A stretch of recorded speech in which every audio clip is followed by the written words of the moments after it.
can't take no loss. Yeah, I don't even know what it costs. Yeah, I hit the ground and it go off. Yeah, hit the ground and it go off. Yeah, run it. Ooh, I really feel it's my time. Think it's my year. Yeah, I really feel it's my time. Think it's my year. Yeah, I really feel it's my time. Think it's my year. Yeah, I really feel it's my time. Think it's my pen ready.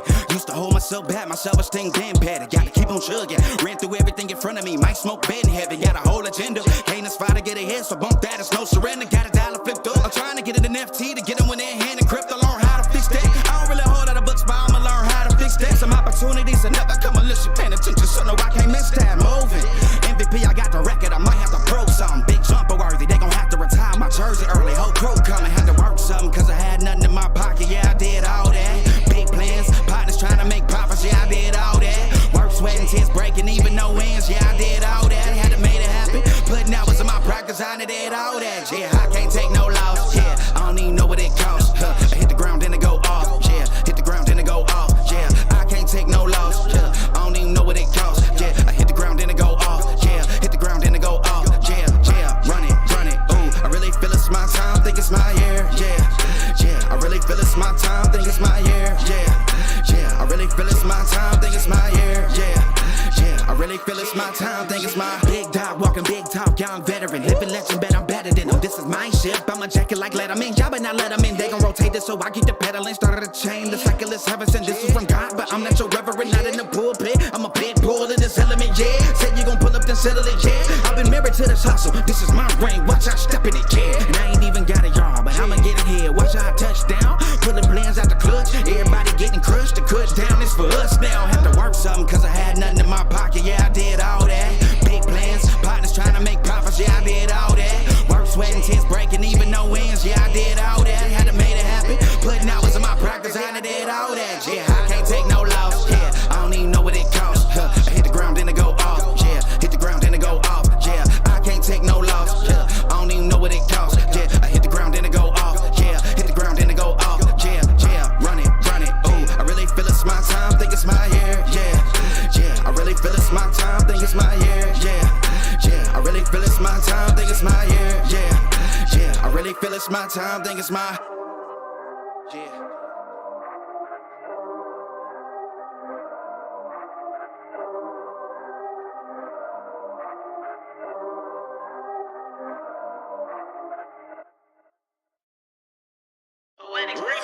Run it. I can't take no loss. I don't even know what it costs. I hit the ground and it go off. Yeah, hit the ground and it go off. Yeah, I can't take no loss. I don't even know what it costs. Yeah, I hit the ground and it go off. Yeah, hit the ground and it go off. Yeah, run it. Ooh, I really feel it's my time. Think it's my year. Yeah, I really feel it's my time. Think it's my year. Yeah, I really feel it's my time. Think it's my year. Yeah, I really feel it's my time. Think it's my pen ready.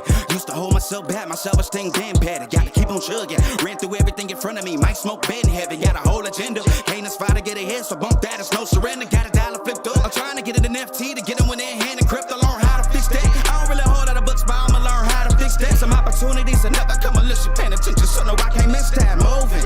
MVP, I got the record. I might have to prove something. Big jumper worthy. They gon' have to retire my jersey early. Whole crew coming. Had to work something cause I had nothing in my pocket. Yeah, I did all that. Big plans. Partners trying to make profits. Yeah, I did all that. Work, sweat, and tears breaking even no ends. Yeah, I did all that. Had to make it happen. Putting hours in my practice. I did all that. Yeah, I can't take no loss. Yeah, I don't even know what it costs. I hit the ground and it go off. Yeah, hit the ground and it go off. Yeah, I can't take no loss. Yeah, I don't even know what it costs. Yeah, I hit the ground and it go off. Yeah, hit the ground and it go off. Yeah, run it. Ooh, I really feel it's my time. Think it's my year. Yeah, I really feel it's my time. Think it's my year. Yeah, I really feel it's my time. Think it's my year. Yeah, I really feel it's my time. Think it's my big dog walking big talk. Young veteran, living legend, bet I'm better than them. This is my ship. I'm a jacket like Letterman. Y'all better not let them in. They gon' rotate this, so I keep the pedaling. Started a chain. The cycle is heaven sent. This is from God, but I'm not your reverend. Not in the pulpit. I'm a pit bull in this element. Yeah, said you gon' pull up then settle it. Yeah, I've been married to this hustle. This is my ring. Watch out, step in it. Yeah, and I ain't even got a yard, but I'ma get it here. Watch out, touchdown. Pulling plans out the clutch. Everybody getting crushed. The cut down is for us now. Have to work something cause I had nothing in my pocket. Yeah, I did all that. Big plans. Partners trying to make profits. Yeah, I did all that. Work, sweat, and tears breaking even no ends. Yeah, I did all that. Had to make it happen. Putting hours in my practice. I did all that. Yeah, I can't Welcome back to the Angry Man Podcast with Jason and Greg. He is Jason, the chosen one. I am Greg, a legend in my own mind. Jay, what's going on with you, bro? What's happening, man? Been a minute. Been a minute for me. Been a little minute, but it's all good. It's all good. So we got 33 people in the building. Salute to the folks that are in the chat. Salute. Sorry we didn't get the opportunity to do our show on Sunday, but unfortunately a lot of things came up in my world where I just couldn't get to it. But we back today, and we're gonna be dropping content for the rest of the day and all week. All right, Jay. Let me start off first by showing some love to the folks that show us love. Rock Dog Interactive. If you need anything relative to website design, graphic design, you name it, they do it, man. They even do some stuff around Bitcoin and all that kind of stuff that I don't know anything about. But go check out Rock Dog Interactive, and also Black Father Figures. That's the League of Legacy. That's our guy doing some wonderful work out there in regards to Black fathers and the roles that we play in our children's lives. He's also written a book here very recently, and I'm pretty sure that we're going to get him on at some point to share his book. And as a matter of fact, he always is on the show. So if you get the opportunity, Lee, please drop your link in the chat section. All right, Jay, let's kick this off, man, because, we don't like to, fadoodle around, if you will. Where do we want to start this week's show, bro? Hey, let's go ahead and get on what's happening in some of these layoffs between Max Kellerman being laid off and Ward just not coming back. Yeah, that's an interesting one for sure. I mean, you haven't had the opportunity to give your thoughts on that, bro. So what are your thoughts? I mean, my thoughts as far as Max goes, it was bound to happen. His takes were just getting crazier and crazier, and he doesn't have the personality really for boxing. He's a smart dude, but he just wasn't vibing right, man. The shit that he would say just be off topic at times, just straight bias. Now, Ward be off and on. Love him as a boxer. As an analyst, he's hot and cold. I mean, he has to be the yin to the yang when you have someone with Tim Brennan on the opposite side of you, but he's going to end up somewhere else. I also thought it was strange for Ward to have that documentary be on Showtime, but he signed to ESPN. So I felt that was a little odd. So I could probably see Ward probably going to Showtime in the future or doing his own thing. I mean, smart dude. But yeah, I knew Max. We talked about it many times. We knew Max was on the end of his rope for a while now. It's just a matter of time. Yeah. Man, how I feel about Max Kellerman. I've already given my opportunity to give my thoughts. I kind of want to transition to Andre Ward. So Ward, someone who I enjoyed as a boxer, I also enjoy him as a commentator. I do not agree with everything Ward says, specifically as it relates to the pound for pound list.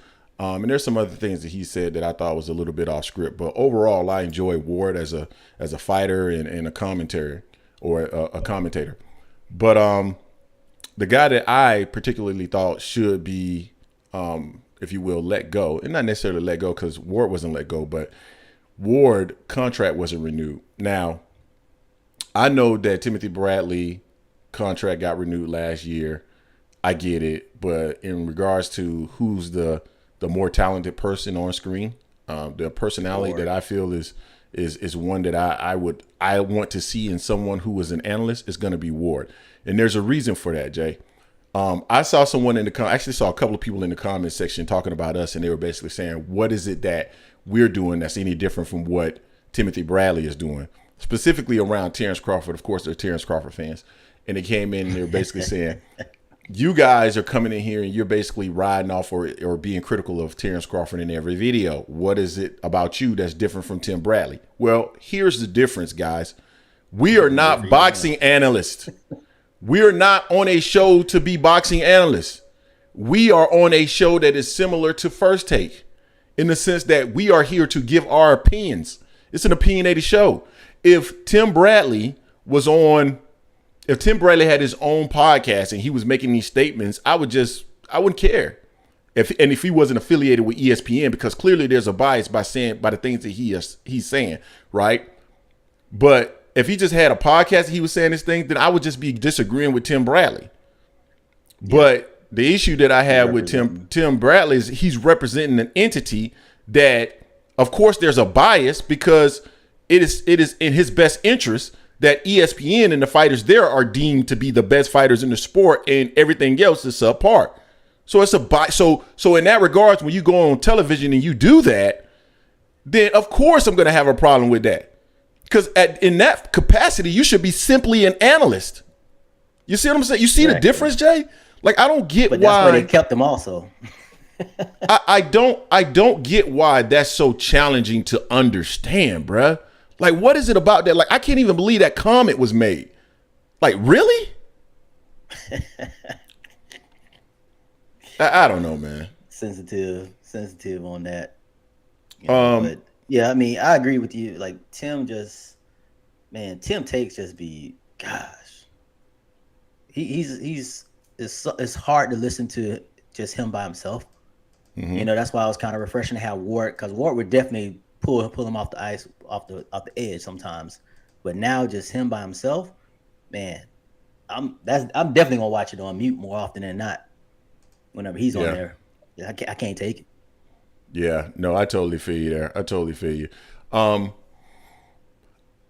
don't. Maybe Tim Bradley would then move back into a different lane, because sometimes you try to play the yin and the yang, right? Meaning, okay, you got this guy that's here, and I'm the person that's more flexible, like similar to me and you, right? You're stuck in a box. I'm the one that's multiple. I'm flexible. So I need to fit. I need to fit who you are, right? You know what I'm saying? I'm Ward, you Tim Bradley. I'm Stephen A. You Max Kellerman. Yeah, so we said we weren't going to be cursing that much anymore, and Greg he's tipping the scale to make me go that route. I'm trying to channel something inside, not to do it. I think that's a good. I think you need to channel that, because you can't get upset when I say something that's factual, right? It's factual that I am the Stephen A. Smith and you are. Okay, all right, whatever you say.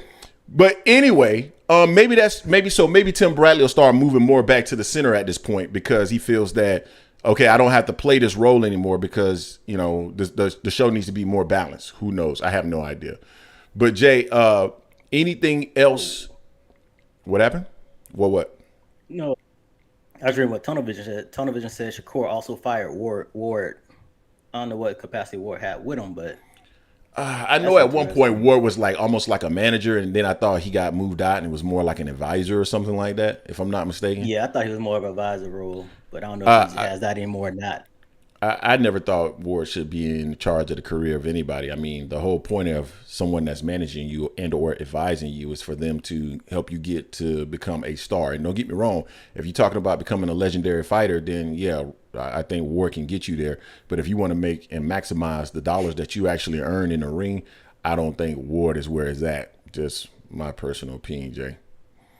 Yeah, but it depends on what type of voice he has. Depends on what he's given. Shakur, what capacity? I don't think he'll be like someone to like promote him like that, but it's interesting. I kind of like his calm demeanor. I think that might fit with someone like Shakur on the real limit, because he has a lot of respect for Shakur. I mean, Shakur has a lot of respect for Ward. I'm sorry. Gotcha. But yeah. Hey, anything else you want to share in regards to this topic, Jay? Nah, we good on Max. Max is out there. We'll see how they're going to transition their show without Ward next, too. Yeah, we'll see how it go. Don't you ever call me Tim Bradley again in your damn life. I'm not saying that you're Tim Bradley, but in comparison to me, you're like Tim. No. You're the Tim Bradley in this. No. Okay. All right. Jay, what is next on the agenda, my brother? Hey, since I mentioned Shakur, let's talk about Shakur saying no to that 25% from Devin Haney. What's your take on that? Jay, I don't really know what to say about that particular topic, to be quite honest with you, because when you think about it, he was, if I'm not mistaken, he was the mandatory for the WBC, and then I thought he got pushed back, and then it was Lomachenko, because they elevated Lomachenko to get him the opportunity to get a rematch. So I don't know if there's anything that's changed, or I don't know if there was any other rankings that changed and pushed Shakur into the number one position or the mandatory position. I have no idea at this point, but I don't know why Devin Haney would be offering Shakur Stevenson anything. I mean, at this point, why? Because Number one, I don't believe he wants to fight Shakur Stevenson because I don't think he brings any dollars. I think the interest lies in Tank Davis, and I believe that he's going to wait around to see what Tank Davis does. And then number two, originally when they talked about top-ranked Devin Haney and the fact that they were trying to renegotiate a deal, two names were brought up, none of which were Shakur Stevenson. So I don't get why he'd be offering 25%. And it doesn't appear, other than a comment that Devin Haney made saying stop clout chasing or something like that, which he didn't actually call out Stevenson's name in, but I assume that he is pointing in the direction of Stevenson. I don't know why this money would have been offered. It doesn't even make any sense to me. So I'm struggling with that. If he has been installed as a mandatory for any of the sanctioning bodies, more than likely the purse split is going to be somewhere around the 25% to 75% or something like that. So at the end of the day, not being the draw here, if you will, never being on pay-per-view and simply being able to get an opportunity because you're the mandatory, you ain't getting you're not getting much more than 25%, period. So I don't get it. I really don't understand what it is he's saying, Jay. Like, what's your thoughts on it? Yeah, I mean, if he indeed gave him said that 25% because that's what he had to kind of go through for Campbell's, I don't like that approach. But Shakur really didn't offer him nothing from a money standpoint. He's not Tank. He doesn't have the following. Loma still has the Ukraine behind him, and he's still a ESPN darling. You know what I'm saying? Mm-hmm. So Shakur's never been on pay-per-view. So I mean, Devin is at the point where he's like, look, I can't go back to regular TV no more. He feels like he's earned to be on a pay-per-view star, which he's not there yet, but I feel him as far as, not wanting to fight for anything outside of pay-per-view if I was in his shoes. If I'm Shakur's shoes, I feel a certain type of way because Shakur is very confident about himself. He feels like he's the best 135 pounder, although he's only had one fight at 135. Mm-hmm. He still has to prove himself at 135. He did a great job at 130, but at 135, he's only one fight in. Supposedly everyone's avoiding him, but Edwin Dos Santos is calling him out. Edwin has a fight, I believe, this upcoming weekend, and that would be a good fight for Shakur. If I'm Devin, I'm not fighting Shakur. I'm waiting on Tank. That's what I'm waiting on. I'm waiting on Tank for that big money fight, and then after that, I'm going up to 140. Yep, I feel you, man. Like I said, I can't make heads or tails of it. In my opinion, Devin isn't going to fight Shakur Stevenson. I saw Tunnel Vision make a comment in the comment section. He basically said something to the effect of Devin is just making offers just to make offers. It's Hearn's book 101. I believe he's talking about Devin. So I don't know. I don't know why he would be offering. I don't know. It doesn't really make any sense to me. So I haven't really heard Devin really say that he offered him anything. I'm not sure if that's true or not. So we'll see on that. But yeah. Plus, Devin has always said, he said they will fight, but he sees them fighting at 140 anyway. And I don't think it's the time for that fight right now. Honestly, agreed. I really don't think it's the time for that fight. I don't disagree with you at all. What's next on the radar, bro? Chicken. I can't wait for the call and to see what Chicken Talk do with Shakur, man. Yeah. And let's go ahead and get this out the way as far as Adrien Broner, man, with that interview he did, or part of the interview. I forgot the name of the podcast he was on, but man, that was troubling and hard to see. I know we had different views on how we would deal with it individually. Bottom line is we both want to see AB get some help. We don't want to see that do it like that at all. That's just not a good look. And he would, if we had the opportunity to have him on our show, if he came to the show, I don't care how much we paid, $10,000 not, we're not going to have that. We're going to cut that live off, man. I can't. No, we're not. I couldn't do it. I couldn't put him in like that. I'm not. You'll be doing it by you a dirty. I do it by myself. I'm not going to do it. Here's why. Here's why. See, we have different opinions when it comes to stuff like this, and I think it's a good topic, specifically when you talk about addiction, because that's a trigger for me. And a lot of people were trying to come at me in the comment section, basically saying that I'm not a good friend. But I guarantee you, the people that were in the comment section, Jay, talking about what kind of friend I am, they've never dealt with somebody who actually truly has an addiction. I have. Greg's an all right friend. He all right. You're an asshole, but he all right. I've had the opportunity to deal with folks who have addictions, right? Started when I was 7 years old. I know what that looks like, and I know it doesn't. You talking about you the best, you're going to be the best friend in the world. I'll never leave my friend. Idealistically, that sound ideal. No, I'm not talking about you. I'm talking about people in the comment section. Idealistically, that makes 100% sense, right? But realistically, it makes absolutely no sense. So you're gonna somebody because you became their friend and they're your good friend. They get the opportunity to be a burden to your life forever and a day. Like that makes absolutely no sense at all. And then the people that were telling me talking about when I said something about my family and how that's an excuse for not being a good friend. Again, anybody making that comment clearly has not dealt with anyone who has an addiction. I saw firsthand what it does to families, husband and wives, siblings, the kids of the siblings. I know what it does. It tears families apart, and it also can affect the family of people. So anybody that want to talk trash about different opinion, that's your opinion, that's my opinion. I want Adrien Broner to get help. I like AB. I think AB is a good person.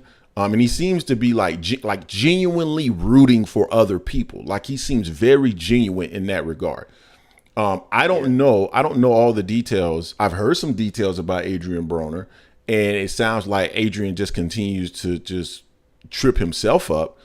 But I want Adrien Broner to do well for himself. But I'm just not a believer of you continuously hold a man's hand, or woman for that matter. Like you're an adult, you got to grow up and take care of your business. Now, as it relates to the $10,000, bruh, we ain't about to be out of 10 bands. I'm sorry. I did my part. My part was I paid you the money. Your part was to show up. That's it. So I did my part. If you didn't do your part, oh well. So I'm supposed to eat 10 bands and let you just walk off with my money because you can't stay sober? I'm not eating 10 bands. Are you? And nobody in the chat would eat 10 bands. Everybody with all that. Hold on. Let me. Hold on. No. They had to pay him, bro. They paid him. He already got the money. I mean, I'm getting my money back. You can't get, man. Hey, you know how many lawsuits AB got? AB got all kind of lawsuits, bro. You're not getting that money back. So all the self-righteous people. Hold on. Let me finish. All the self-righteous people who are in the chat who are saying, no. You should I don't care what money. That's easy to say when it ain't your money. I'm not out of 10 bands for nobody. Unless it's my kids, they'll get 10 bands. But anybody else, I'm not about to be out of 10 bands. And this business that we've started today is not going to be out of 10 bands because Adrien Broner can't get things together. That's not my fault. I look at it like this. I look at it a few ways. So a couple things I'm gonna talk about what you're talking about as far as dealing with people addiction. No way, no how am I saying I'm gonna hold someone's hand. If I'm there, like AB for instance. If you're my homie, right? You're my homeboy. We're there, and all of a sudden I'm with you. I'm not gonna let it happen. I'm gonna have to remove myself from the situation. If you're not gonna listen to me, I'm gonna have to remove myself from the situation. I agree with you with addicts. They unfortunately they have to go down to their hit rock bottom in most cases, and that could be a varying from them losing their lives, or they're just seeing it finally something that clicks on them that makes them think like, whoa, I really gotta get help now. Look at Nico Demon Scarfo. He says, well, you'll deal with the consequences like that channel did. Do you know what happened to that channel? Their subscribers grew. They didn't deal with anything other than a couple of angry boxing fans. That was it. See, for me, they grew like 1,000 subs, bruh. I'm not about to lose 10 bands because absolutely not. You can do this. You can do the interview. I'm not saying it. I'm not liking with exposing it. I'm not liking exposing anyone at their very lowest moment. I don't like that. Hey, listen. If it was a free interview, it would have never seen the light of day. Never seen the. Hey, man, I'm not feeling what I'm seeing. You sure about that? For a free interview? A free interview. They get them on there for free. You think they wouldn't have publicized that? I'm talking about me, bruh. Oh. Yeah, I'm probably not showing it. If it's a free interview. Because it's like, man, like this it's disturbing to see. But if I'm out of money for it, ain't no way in hell I'm about to lose 10 bands. It ain't happening, bruh. Period. I don't know, man. I don't like watching someone just self-destruct right in my face, whether I know them, especially if I'm right in front of you. That's one thing. You know what I'm saying? Family members or friends, if I'm around them, I'm not going to let them do it if I can. If they don't want to listen, I got to remove myself from that situation.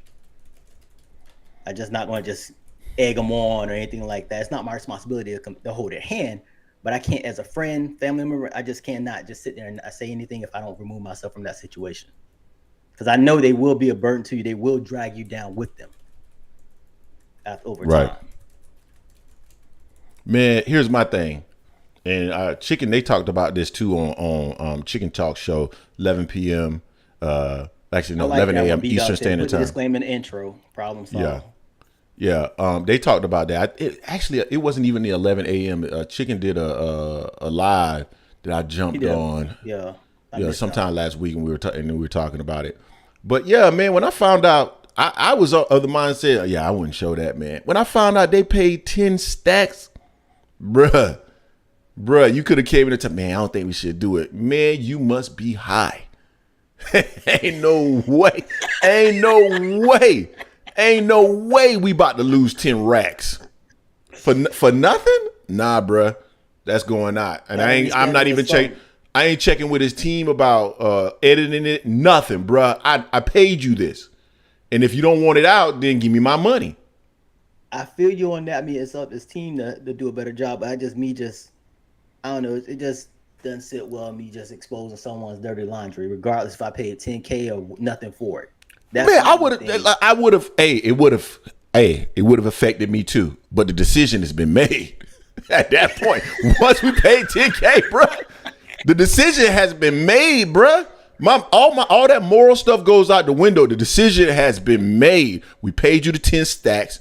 Yo, I'm putting this out. Okay, period. So Chicken giving more context. So Chicken, when you call, I want you to hit this a little bit more, give more context that you have on it, because that helps kind of. And they wouldn't give a refund. Anyone get a refund? Yeah, that's going out, bruh. That's going out. Yeah, I give them credit because they did talk about it afterwards, and like the Chicken had spoke with them as well. But yeah, man, it's just hard to see, man. It's just Planet 619. What you mean? I'm homies with Kell Brook. What does that mean? You'd have been right there watching Kell Brook with that sugar booger. That's what you would have been. No. Feminine, wouldn't you? Feminine. If I paid him 10 stacks, hey, listen. If I paid him 10 stacks and I showed up to his house and he was doing lines, it would literally be on the interview. It absolutely would. I'm not paying you 10 or give me my money back. It's that simple. Oh man. I can move on from that, but you got to give me my money back. Anyway, man, but you would have been watching Kell Brook with that sugar booger, man. Boy, y'all trying to paint me to be this real cold. Y'all trying to paint me to be this real cold-blooded dude. I'm not. I'm not a bleeding heart, bro. I'm not a bleeding heart. I'm not. Like, I believe, go get your shit together. I believe in that. I'm sorry. That's who I am. I like AB. For AB neither though. I sincerely hope Adrian Broner gets his stuff together. Let's move on. Jay, what's the next topic you want to cover, man? Let's see. Oh, let's go to your boy. Left him in the dust. Talking about Team Spence has this go perfect. Having no class and no style, Greg. Yeah. So that's an interesting one, bro. I want to. I don't know who. What does he do? Bernie the Boxer. Like, he talks a lot, and no shade to him, but he does a lot of talking. And in the interview, he kept saying we, all like he was in the ring, man. And then he starts to talk about class and all this other stuff. But then you think about the fact that when Errol Spence had his accident, and Terence Crawford and Spence, they exchanged tweets. You know, he was talking about, you must be back on that yak. Like, literally, this was after the accident. I remember Terence Crawford during the press run, he was trying to hint at Errol Spence and his drinking habits in the past, saying something like, I don't smoke and I don't drink. Remember when he was talking about he going to roll bud? And Errol picked up on that and said, hey, if he want to throw shade, he can. He could throw shade. Was that classy? What about when Bernie the Boxer went into his live and said that everybody's going to leave Errol Spence, even his girlfriend going to leave him tomorrow and blah, blah, blah, blah, blah. Is that classy, Jay? I mean, come on, man. Like a lot of, I would say if you're talking about levels of class, I believe that Derrick James behaves in a way that's classy. I believe that Errol behaves in a way that's classy. I even think to a degree that Terence behaves in a way that's pretty classy. But Bernie the Boxer, he's everything but class. Period. So I don't understand that, bruh. What's your opinion on that? Yeah. No, I understand neither. It's just, it's bad representation for Bud. Cause Bud done, Bud's not the one that's saying it, but he's being vilified because of it. The way Bernie carries himself at times. So it's just weird to me the way he acts like he's actually in the fight in the ring. I haven't heard Frank Martin saying we.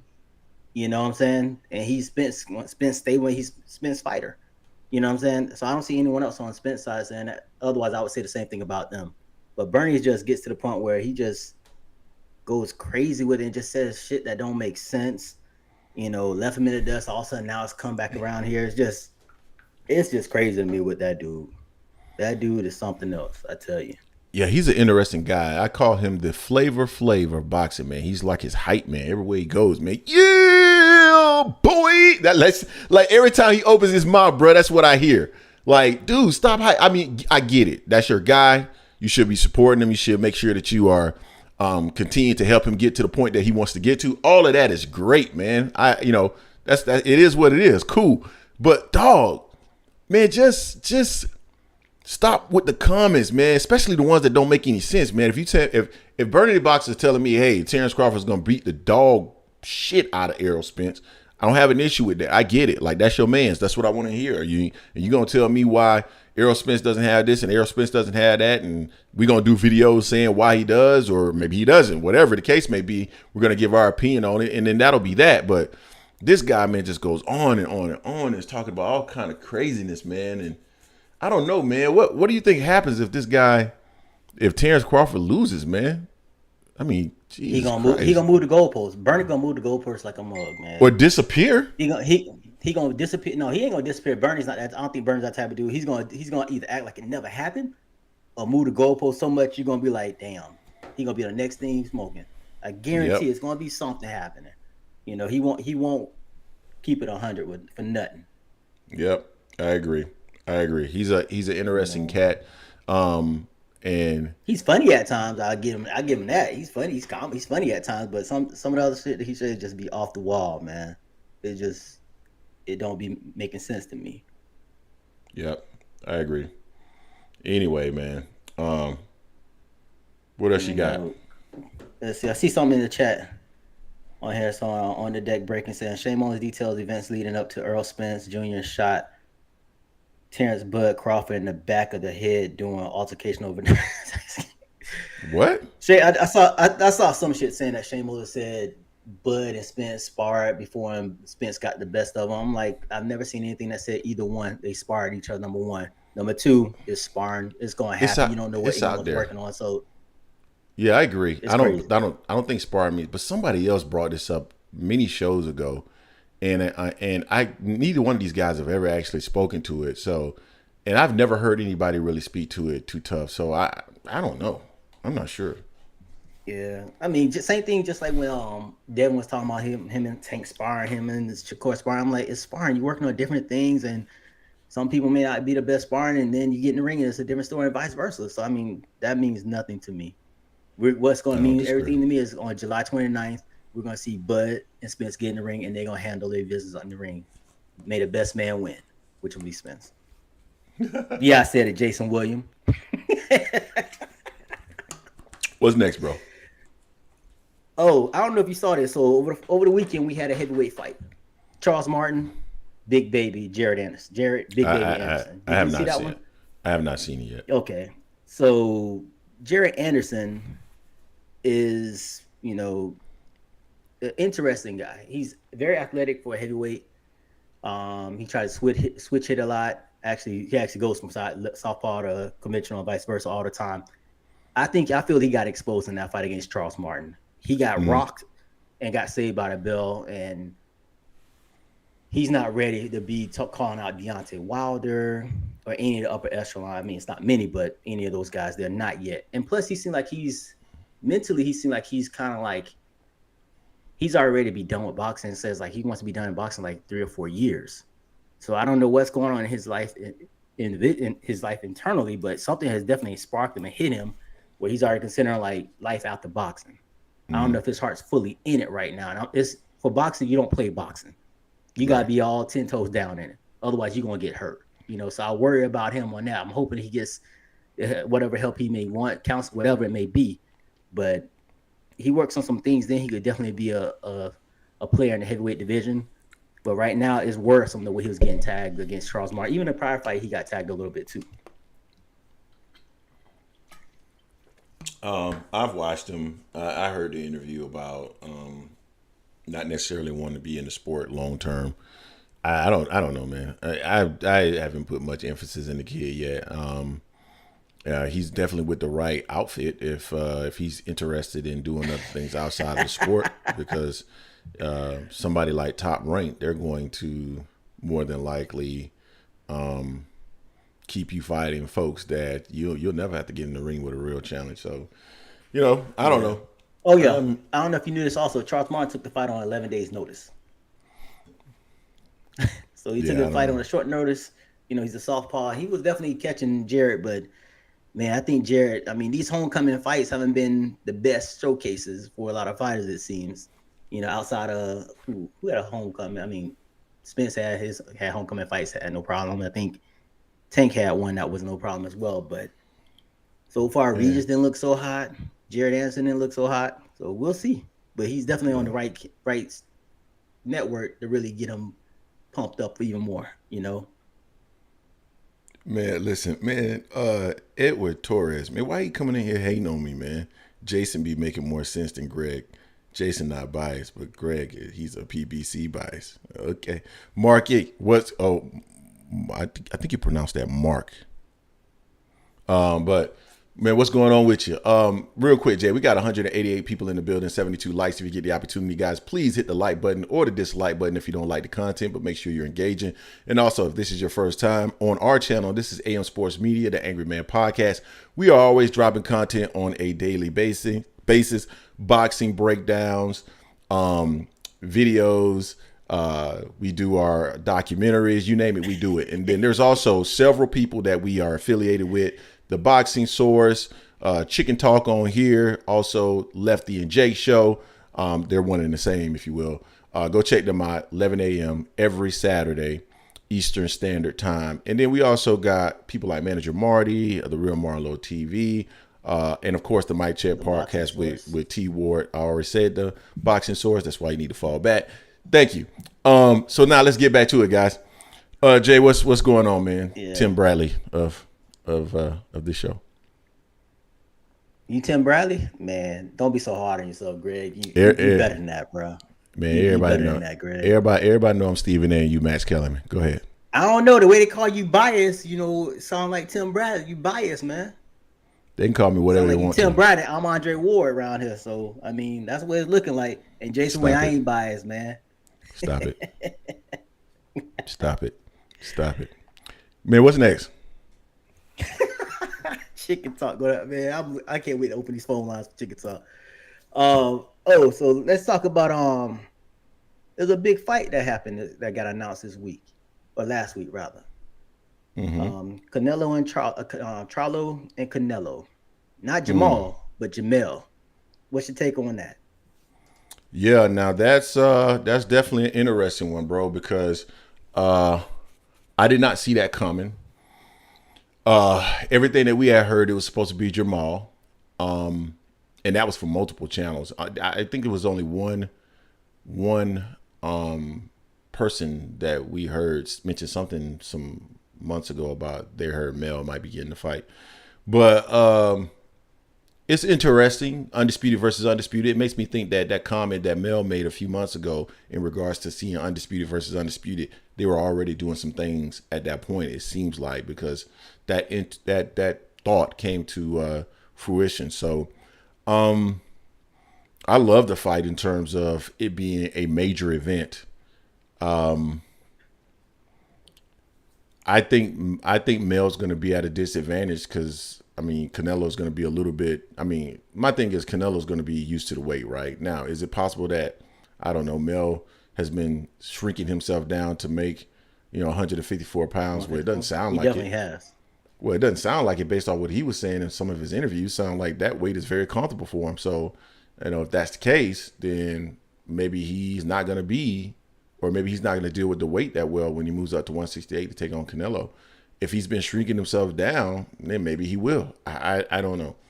Does Mell have an opportunity to win the fight? Of course he does. Everybody does. Specifically now that Canelo Alvarez has looked marginally like good at this point. I mean, he's deteriorated as far as I'm concerned. So, and I think Mell has been on the rise. So, yeah, it's if you would have asked me this 2 years ago, I would tell you Canelo washes him. Now, the fight's closer, but at this point, I think I would still pick Canelo. Yeah, see, I like it for Mell. The thing with Mell, I give Mell all the credit in the world for this fight. He's coming up 2 weight classes for one.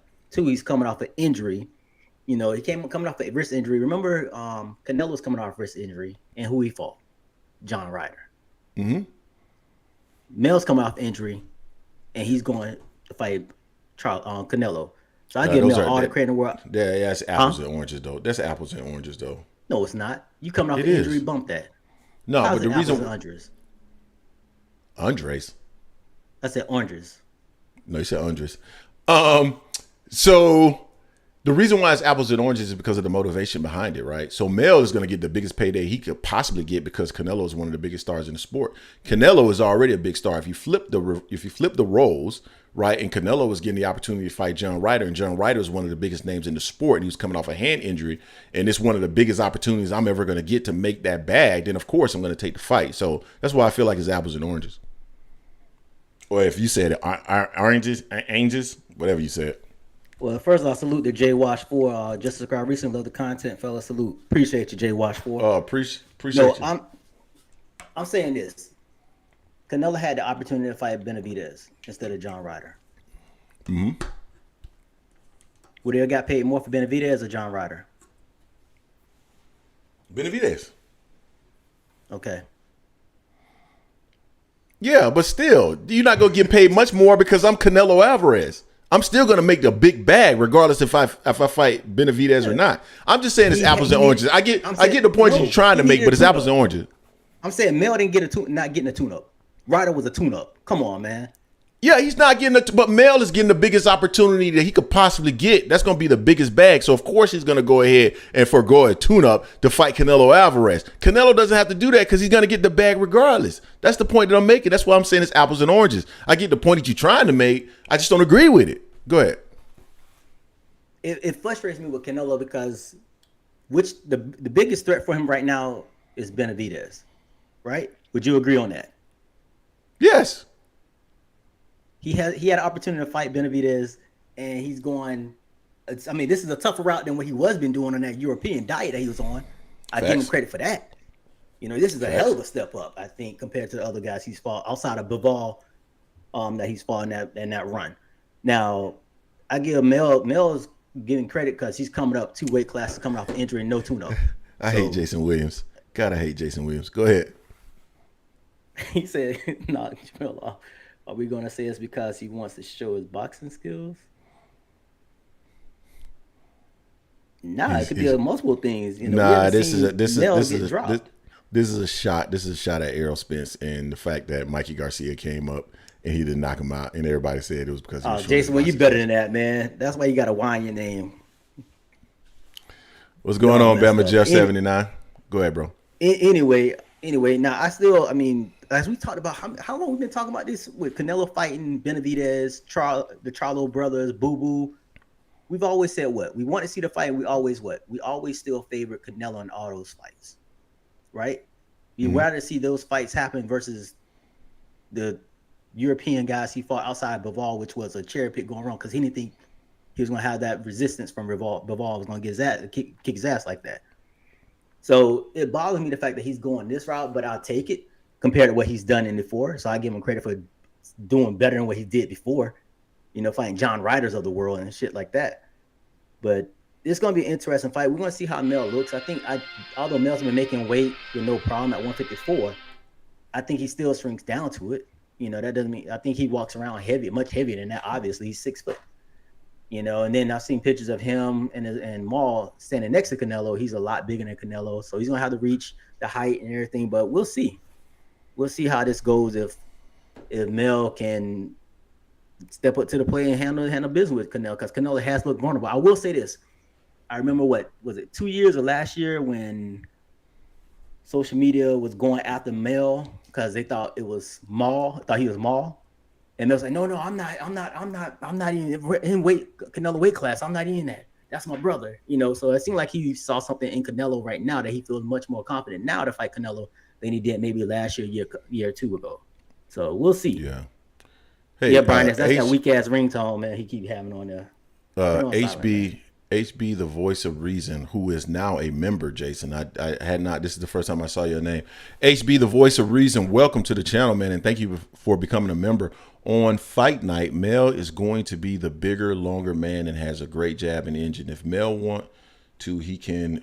I'm sorry, this is scrolling up. Fight Canelo just like Bivol and get the same results. Plan outbox him before gassing. It's an interesting thought. He's thinking that Mell can move and outbox the boxing. He got the like that. He's athletic enough. He got the movement. He's athletic enough. The question would be, with the additional pounds, can he do it like he did it at junior welterweight, junior middleweight? That's to remain to be seen. I'm not sure if he can do that. Jay, do you want to go ahead? From Canelo too. Do you want to go ahead and grab that product that we were talking about quickly? And then, so let's go ahead and do that real quick. So I'm going to solo right now for a few seconds, guys. You guys can deal with me for a second while Jason grabs that product that we want to plug here very quickly. Kick rocks and pound sand, Jason. So let's talk about something else, guys. Well, actually, let me think. Where do we want to go? Because I usually let Jason take us there. I think I'm gonna stay here for a second with Mell, because one of the things that I'm interested in knowing from the chat is this: with Jermell Charlo and that being the first fight, I get it that it's a pretty good event, but clearly it is probably the easier route through the PBC because Mell would have to move up a few pounds, or at least a perceived easier route with Mell having to move up, so forth and so on. What are you guys' thoughts on that? Do you guys feel like he is specifically picking Mell because he believes that there's an opportunity there against someone like Jermell Charlo, or is it a situation where that doesn't really matter and it's more so he's interested in really truly fighting Mell? I don't. What are you guys' thoughts on that in the chat?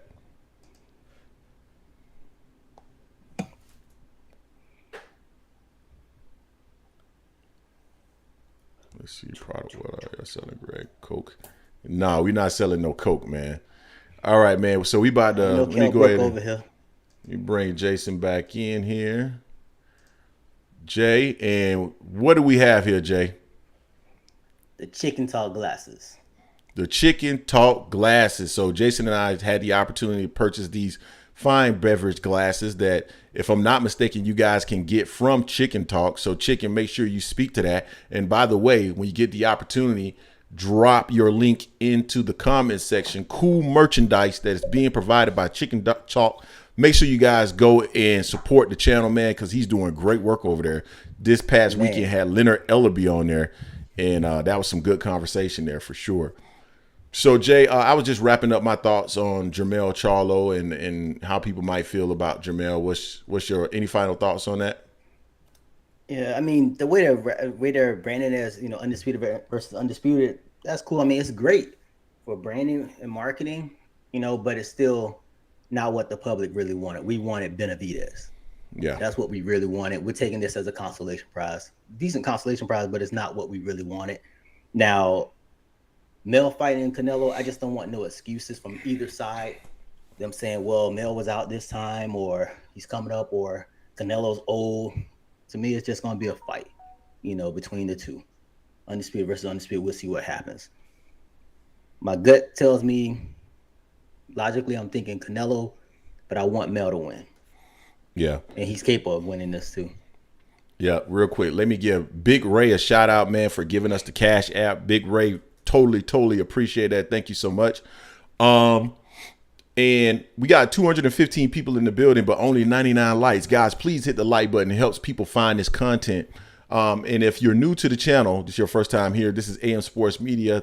Our show is the Angry Man Podcast. We are always dropping content, videos, fight breakdowns, documentaries, you name it. We do it here on the Angry Man Podcast. Welcome to the channel. Hit the subscribe button. And if you're a subscriber and you want to continue to support the channel, consider becoming a member. That's how we do those neat documentaries because, it takes money to do those documentaries in terms of the software and all that other stuff. But think about becoming a member. All right, man. Jay, where you want to go from here, my guy? Since you were talking about documentaries, let's go and talk about the truth behind Bud and Spence resumes. Yeah, man. Yeah, that's the one right there. That's the one. So, where do I begin? What was the thing that sparked me to do that documentary, Jay? It was sparked by the truth behind Errol Spence versus Terence Crawford and some of the comments that I saw in that section. But one comment in particular really caught my attention. It was from Bernie the Boxer. Bernie the Boxer went into the truth behind Errol Spence versus Terence Crawford and said that I was manipulating the people and that I showed those guys at their worst and all this other stuff, right, Jay? And so I'm like, okay, I didn't necessarily believe that it was really necessary for me to make sure I gave all of the context around these fighters, considering the fact that none of these fighters that he beat are legendary or really good fighters. Like, I shouldn't have to actually break down each one of these individuals for you to, just out of the back of your mind, you should know that, okay, this guy wasn't a great fighter. This guy wasn't a great fighter. This guy, because you were around when you watched the fights. And then the other comment that really got into my craw when people just kept talking about Gamboa. And Gamboa was a pound for pound. He was a pound for pound. Matter of fact, Brenda McDonald was in the chat section talking about Gamboa was a pound for pound. And he wasn't. And I knew he wasn't. So I wanted to break it down and really and when we do documentaries, Jay, I try my best to be because people, they say I'm biased. Like Edward Torres say I'm really biased. I don't think I'm biased. I think I just keep it real. But he says that I was biased, even though I said stuff like Terence Crawford, even though Terence Crawford didn't really beat anybody at 140 pounds. You can only do what's there. You beat who's in front of you. That's all that can be asked of you, right? Period. So I can't fault him for that. That's who was there at that point. But then you also can't necessarily brag about it either, because the context would suggest that these guys weren't great fighters, right? So that's the issue. So now that we've laid that out there, Jay, when you think about their amateur records, he had 135 wins. Terence Crawford had 52. When you think about the first few fighters that they fought before they got to become or got the opportunity to win a world title, Terence Crawford had fought 22 times. Errol Spence had fought 21. Terence Crawford's opponents, I believe, had 101 wins and 106 losses, I believe. 108 losses. Errol Spence team had the opponents that he faced had 300 and some wins and 60 some losses. I think it was 68 or something like that.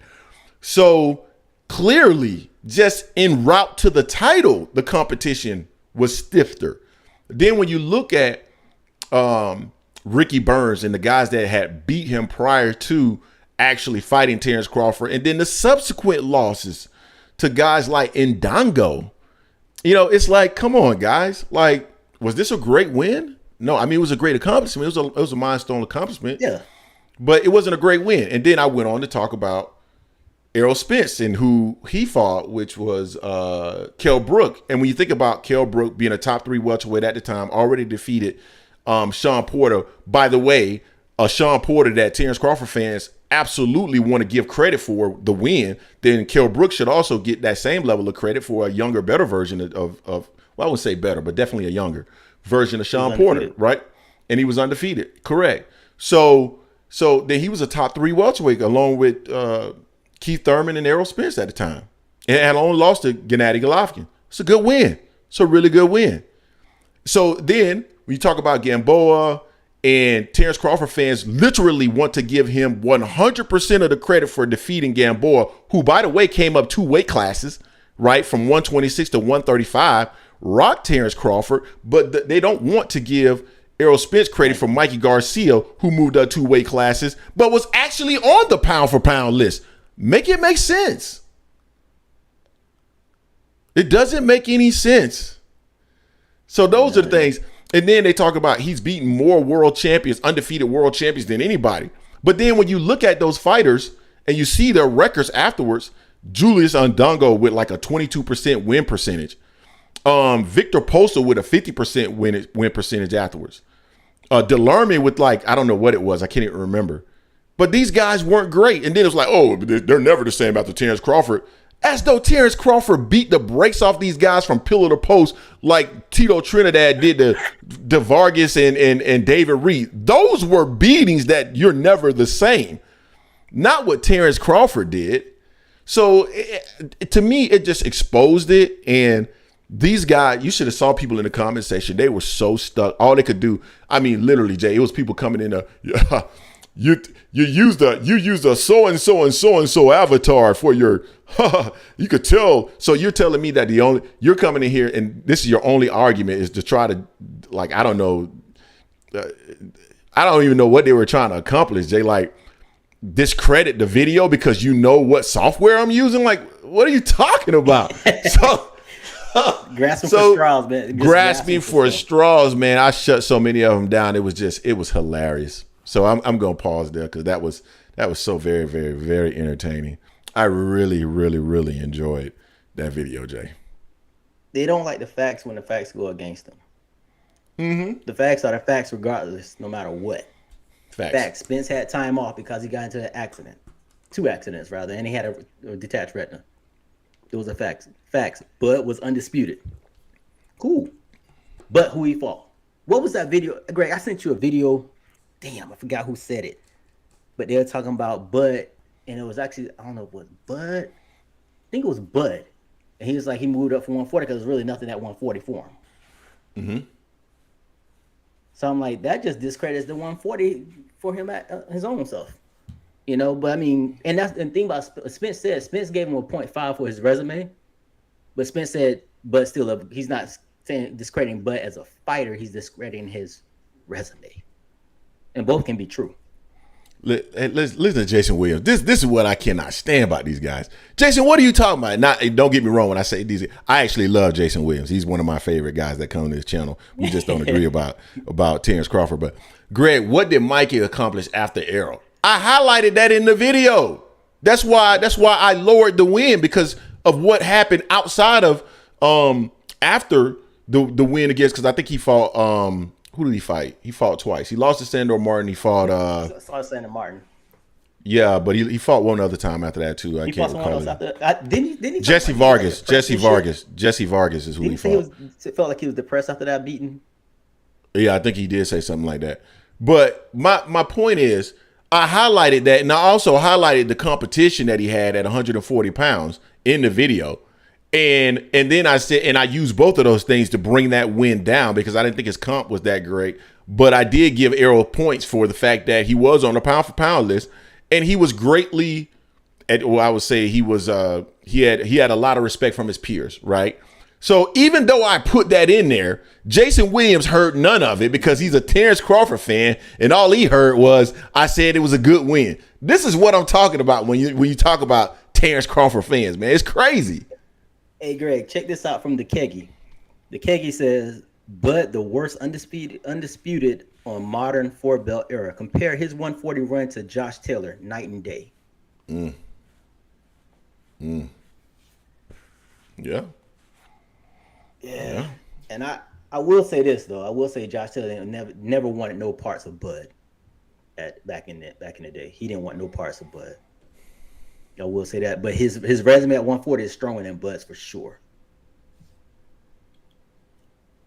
Yeah, Jay. Stronger than his. Fly High said Greg and Phantom must be relatives. Man, hey, man, why y'all can't just? I lay my argument out, like I lay it, Jason. You know I do this. I lay my argument all the way out, and if you have an argument against what I'm saying, okay, I feel you. But come on, man. Yeah. Why Fannin and I gotta be? We not relatives, but Fannin is the big homie though. Fannin is the big homie. Yeah, Fannin is the big homie, man. So Jay, anything else we want to cover on this topic? I mean, guys, if you guys haven't had the opportunity to go see that video, though, go check it out. Right now, it's at about 55,000 views. So a lot of people are enjoying it, man. You'll probably enjoy it. If not, I still think you'll enjoy just the conversation of it because it's a conversation starter. So go check it out. But Jay, what were you about to say? Yeah. So people can't say we strictly just hate on Bud. I literally just said Josh Taylor didn't want no parts of Bud back in the day. Bud would have beat Josh's ass also, I believe. They don't hear that part. They don't hear that part. All they gonna hear is, man, you say you had a better run. Just like I always felt ESPN and Bob, they didn't want Loma to nowhere near Bud, even though Bud was only one weight class above him. They didn't want Loma to fight Bud, because Bud would have ended Loma. I truly felt that back then. I still feel it now. Mm-hmm. So y'all can't say I'm hating on Bud. We don't give Bud no props. We do. I literally just did. But anyway, we gave him props. But let's go back about Derrick James. Who the F has Bud beaten? Since we're talking about along the lines of resumes. He's actually been saying that for a while, Jay. I mean, it's not like it's new or anything like that. It's like it just kind of feels, I truly believe that Derrick James and Errol Spence, I think they have a game plan. And Jay, if you want to, we can tie in all these things together, because Errol actually kind of spoke to, it almost feels like he revealed how he might beat him. But we can speak to that as well. So when you think about Terence Crawford, I truly do believe that these guys think Terence Crawford is a really good fighter. But I do believe they also believe that Terence Crawford is not who people think he is. And they go back to the level of competition. And then I think Errol sees deficiencies in Terence Crawford's game. And I've seen this too. Terence Crawford throws really wide looping shots, and he does it quite often. And he said that Terence Crawford sometimes uses his feet. I don't think he uses his feet anymore. I think that was several fights ago, like the Jeff Horn fight. He's been more stand your ground and literally trying to counter, and that's been pretty successful for him, considering that he's had the reach advantage on a lot of his fighters, or a lot of the people that he's faced. So I don't know, man. I feel like these guys they got a game plan. They don't believe Terence Crawford is extraordinarily human. Hopefully they're not making the same mistake as somebody like Sean Porter, who made the comment that his dad was like, yo, you facing a big bad wolf. But I don't think that's the case, to be honest with you. I think the things that they're seeing is what some people see in Terence Crawford, is that he's a really good fighter, but it's not like he's unbeatable. And I think people almost put him in the same class as like a Floyd, and I don't think he's Floyd. And I think that's where that's where things kind of veer off, right? I think people like Jason Williams and Brendan McDonald believe he's like Floyd Mayweather, like the next coming of Floyd Mayweather, and I don't see it at all. I don't see it at all. So, that's how I see that, Jay. What's your thoughts on that? No, I mean, I give Bud his credit as a fighter. He passes the eye test without a doubt. But looking at his resume, the resume is not equal to his talent. That's the issue. his resume is not equal to his talent. He can definitely be an all-time great if he continues, but his resume is not there for him to be an all-time great right now. He beats, let's say for whatever reason, he beats Spence, moves up to fight Mell. If Mell beats Canelo, he beat Mell, then damn, he's always automatically in there. You know, but at the same vein, I've seen some people comment talking about top 5, top 3 pound for pound right now. If Spence beats Bud, Spence is only like number 3 or 4. If Bud beats Spence, that's what solidifies him as number 1. So I'm like, y'all giving Spence a lot of credit then, and be flipping it like that, you know. But it's like, we just talking about his resume for Bud is not equaling to his talent. His talent's better than him, but his resume shows it. That's not really what I'm saying. I'm saying his resume doesn't match his perceived talent, and I don't know exactly what his perceived talent matches his reality. That's what I'm saying. And Jason Witt's gonna come in and say I'm hating, but even when we give Bud credit, they always say we hating. It don't matter what we say. Yep. If we're not saying that he's the best fighter in the world right now and that he kicks everybody's ass at 147, then we're hating. Absolutely hating. Jay, any other topics we want to cover before we open up the phone line? Because we already at 1 hour and 5.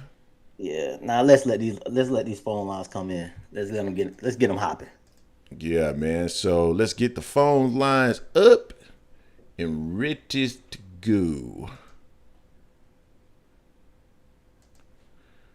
Let's see where we. There we go. All right. So phone lines are up. Jay, I don't know if you noticed, man, but and maybe you guys in the chat may have noticed. I don't know, but if you notice, the background now changes based off the topics we're talking about. So that's a new feature that I added, Jay. You know, trying to make sure that we're always on our P's and Q's. You are on the Angry Man Podcast with Jason and Greg, and I believe we have Lefty in the building. Yes, I had to get on here and cook because I'm actually cooking for real, barbecuing. Let me get on here first and get on this guy, Shakur Stevenson, the most entitled fighter I ever seen in my life, who thinks everything is supposed to be handed to him, doesn't think he has to make a sacrifice for anything. The guy sat up there and missed weight. If he wanted to be undisputed champion, he shouldn't have missed weight. But you know what he did? He missed weight. And then not only did he miss weight, then he want to come up, fight Yoshino, and think he go straight into a Shakur Stevenson fight. I mean, not Shakur Stevenson, straight into a Devin Haney fight. After Devin Haney done skipped. See, Devin Haney did it the hard way. He did the old school way. He didn't sign with a promoter. His father financed his career. He was able to move around and get different deals. Got a good deal with his partnership with Matchroom, not just a deal, a partnership with Matchroom. When Ryan Garcia turned down the Linares fight, who fought Linares? Devin Haney. When Ryan Garcia turned down the Jojo Diaz fight, who fought Jojo Diaz? Devin Haney. Devin. When they went to war in Ukraine and they needed an opponent for Kambosos, who took the deal to go over to Australia twice and beat Devin and beat Kambosos? Devin Haney. Who brought all those belts back to Top Rank to give Top Rank's golden boy Lomachenko a shot at the title? It wasn't Shakur Stevenson. Shakur Stevenson couldn't even keep their belts at 130. Let alone and not a belts at 130 that Top Rank had control of has been scattered because undisciplined Shakur Stevenson could not make weight. So he think because and not only that, he did the same thing at 126. You remember when Josh Warrington sent him 2 offers and he said, no, the offer's not good enough. This guy was fighting in like people like to bring up what Shakur is doing at home now. Yeah, that's all cool. But when Josh Warrington was doing 20,000 over in the UK in the stadium and Shakur was doing 1,000 in a bar in Las Vegas, he gonna tell Josh Warrington instead of unifying with him, I know my worth. He also said that same thing for Josh Warrington. I'm telling you, this guy is an entitled baby. He thinks everything's supposed to be given to him for the simple fact that he was the Olympian. He's always been the most touted amateur. He has a sense of entitlement and doesn't feel that he should do anything. What Devin Haney is saying is, look, this is how much money it's going to take for me to make 135 again. I've always been a professional. I've always made weight, even though Even though I'm much bigger now than I first was, I've always been a professional. I've always made weight. You haven't. So this is how much it's going to take for me to stay at 135 one more time, to make this cut one more time, because we all been saying that he should have moved up after the second Kambosos fight. Not only did he do that, he gave Loma his shot, a shot that Loma never tried to give him, a shot that everybody called him an email champion for. But he brought clarity to the division at 135. So he's telling Shakur, this is how much it takes for me to do one more cut at 135. Now, this is how much is left over for you. And you talking about not accepting 25%. 25% of what? Can anybody in the chat tell me 25% of what? Is it 25% of a million? Is it 25% of 10 million? Is it 25% of 25 million? You don't know. Nobody knows what the whole number is. So for you to try to say it's not this 20, he shouldn't accept 25%, you don't even know what the 25% equals out to. Number one, Shakur is still going to get his guarantee. Shakur has a guarantee for every fight. He's not taking a pay cut. So 25% will be probably 25% of the event. He's not taking a pay cut. He still is going to get his guarantee. So what Shakur is doing, he's doing smoke and mirrors like he always does. The entitled brat thinks everything's supposed to be handed to him, thinks he doesn't have to sacrifice or sacrifice for anything. No, I'm not going to take a breath because I'm tired of this Shakur. I've been on Shakur Stevenson since 126. I threw Shakur Stevenson away at 126 when he wouldn't take the warranted fight. When he wouldn't take the warranted fight. Come on, man. You as an American champion are supposed to go over to the UK and beat up a UK dude and bring the belt back home. But all he do is talk. Gee, this guy won't fight me. I can't get this fight. Everybody ducking me. Pitbull ducked me. He talk about Pitbull ducking him like that's some type of honor. Pitbull ducked Ryan Garcia too, and he ducked Ryan Garcia first. So being ducked by Pitbull ain't no honor. He ducked everybody. He ducked Frank Martin too. So what is he talking about? He's up here talk all this. Nobody wants to fight me. I don't have a fight. I'm not taking 25%. He thinks he's a diva. He ain't even did shit to be a diva. Everybody talking about he's the next Floyd. No, you know who the only one that's closest to Floyd at this level? Really, it's Devin Haney. He's the only one that put in the work early in his career like Floyd. He's the only one that had the accomplishment at similar points in their career as Floyd. Shakur Stevenson ain't even Shakur Stevenson accomplishment at this point in his career is closest to Amir Khan than Floyd. So all y'all Shakur Stevenson fans who just basically repeating what y'all done heard everybody else say, falling for the top-ranked hype machine because y'all done seen this guy on ESPN since his third fight.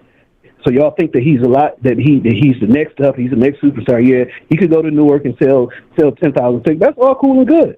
But Newark ain't no revenue generator. That's why he's fighting people there like Conseco and Yoshino. Yep. In order to get a real opponents, you got to be able to sell somewhere like outside of Newark. When he fought Jermell Charlo in Atlanta, they didn't even do $500,000 at the gate. They sold like 3,000 tickets. He fought Joey Gonzalez, sold like 1,000 tickets. Don't tell me what you're doing in Newark because Newark ain't gonna be able to afford real opponents. Now if you're doing it in New York, that's a whole different story. But Newark is Newark is a poor city. Come on, bro. Let's be real about this. Yep. Newark is a poor city. Meanwhile, Devin is traveling here, and there, doing everything. He did a great more pay-per-view numbers in Devin against Loma, a higher gate in Vegas against Loma than Shakur had against Valdez in Vegas. So what are we talking about? Yes, they are about on a similar level. Neither one of them are tanked. But the difference is Devin Haney has put in the work to clear up the confusion in the division, and he brought all the belts back to give you an opportunity at one shot. If you don't want to take what he's offering you, then okay, Devin, move up. You go collect the belts like Thanos. But here's the other thing, though. Chicken, here's the other thing, though. Because if he would have taken the mandatory route and it would have gone to purse bid, he's going to get something around 25 to 30% anyway. So if he was talking about, he was so interested in trying to push for the mandatory with the WBC, if I'm not mistaken, he's going to get that kind of money anyway in terms of the split. I know he's going to get the guarantee, but split-wise. You get what I'm saying? Yes. But yeah, I mean, the WBL will do it different. They will take into consideration your last couple of persons. They're not just going to do a regular split. So is he going the WBO route, though? I thought it was the WBC. No, he's the WBO number one. Just like when he fought Jermell Charlo and he was going to go to purse bid, they took into consideration their purse splits, and Shakur ended up with more money than Jermell Charlo would have gotten. Okay. So the WBO does do it that way. I mean, the standard split is like 25%, but you can't petition to do it on the purse split. Gotcha. Okay. So the standard is 25% then. I think he's saying the standard Say is what? 35%. He's saying the Is the standard is standard 35%. or the minimum? He's saying the standard is 25%, but they do take into consideration other factors when the split occurs. Yeah, your is what purse, he's saying. things like that.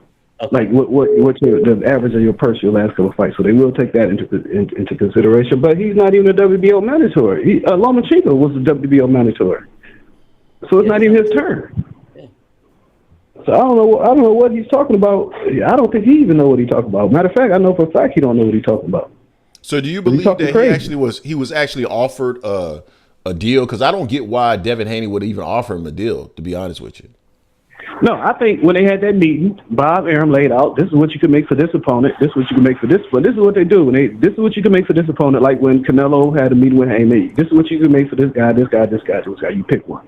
He picked, okay, well, if Shakur wants to fight, this is how much you will make, this is how much I want, this is how much is left over for him. That's all it was. So when he's talking about 25%, you got to understand, if this guy wants a certain, I mean, if you don't want it, then you rather get 90% against Barekachek, whoever the guy he's going to fight next, and 25% against Shakur.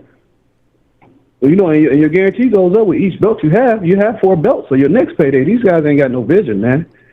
Yep. None of these guys have vision, understand sacrifice it gets to take to that point, and except for Devin, he understood the sacrifice that it took to get to that point. That's where I disagree with you. I think the guys actually know exactly how much sacrifice it takes to get to it. They just want a shortcut. No, I'm not talking about sacrifice as far as putting in the work in the gym. I'm talking about like on the business end of the sacrifice. Sometimes you got to take this to get more. You know what I'm saying? Because basically, it's investment. Every belt you get, you're gonna get a higher guarantee. So you might be looking at this one fight as this is only I'm only getting this for this one fight, but when I win, I'm gonna get this, and not only when I win, I'm gonna get this. We're gonna be on pay-per-view. It should do pretty decent numbers, and then I could go to Tank Davis like these are my numbers. Let's come to something. You know, you got to think more long term. Like I said though, my point to him is this: if you got a problem with it, go to 140 and fight T.O. on pay-per-view.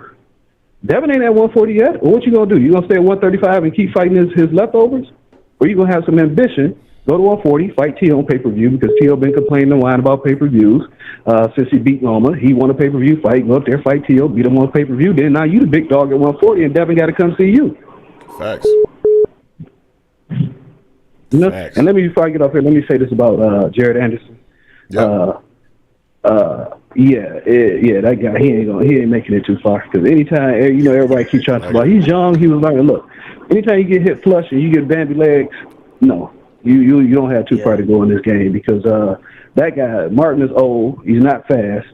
So unless you think that Anderson would never ever get hit again a day in his life, then that's a good thing. But trust me, he's gonna get hit again and he's gonna fold. But there were several times in that fight where Martin could have really, if he was a younger guy, a younger Martin, he could have did it. So don't fall for nobody talking about he was young and it was just one fight and he'll get better. No, you either have punch resistance or you don't. And the punch resistance on him is not good enough for heavyweight. I agree. Totally. Anything else you want to share with the people, Chicken? Nothing. Make sure y'all check y'all mail, man. Them glasses said delivered. Yeah. I got to check, man. Yeah, we just plugged it. Yeah, Jason just plugged the Jason just plugged the why does this thing keep ringing? Jason just plugged your glasses, so yeah, we definitely got them. Oh no, I only got like two left, and they already going to be sold. So gotcha. Okay. All right, Joe. All right, appreciate you, man. Yep. Jason, can you hear that ringing? Yeah, I hear it ringing. Hold on. Hey, chat, can y'all hear the ringing? Yeah, it kept going, but I just ended it. I don't know what it was doing just then. Yeah, the chat could hear it. Let me bring back up the call feature. It started doing something weird, man. It was on all right.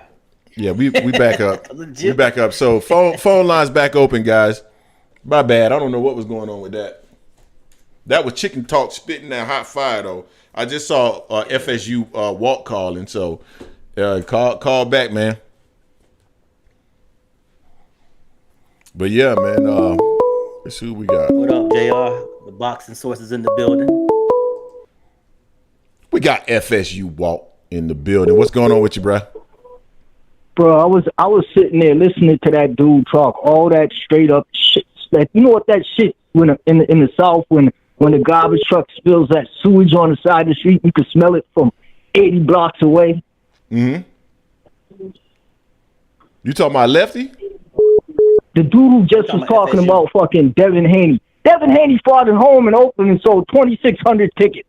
He's not a big fight dude. I told y'all before, he had the easiest route to 135 champion the undisputed in the history of boxing. He fought a D-class fighter. Watch Kambosos fight. If Kambosos fights anybody that Tank or Shakur fights, he loses to. It's this, like, I just don't get this shit. It's like Devin Haney all the time before was saying, nobody want to fight him. I'll fight anybody. I'll take anything and all this bullshit. And then soon as he beats Lomachenko, then he shot 20. Dude, that's less than Canelo throws on people. When they go to a purse bid, it's 35%. 30 to 35%. He knows that. He threw that out there because he knows the man won't take it.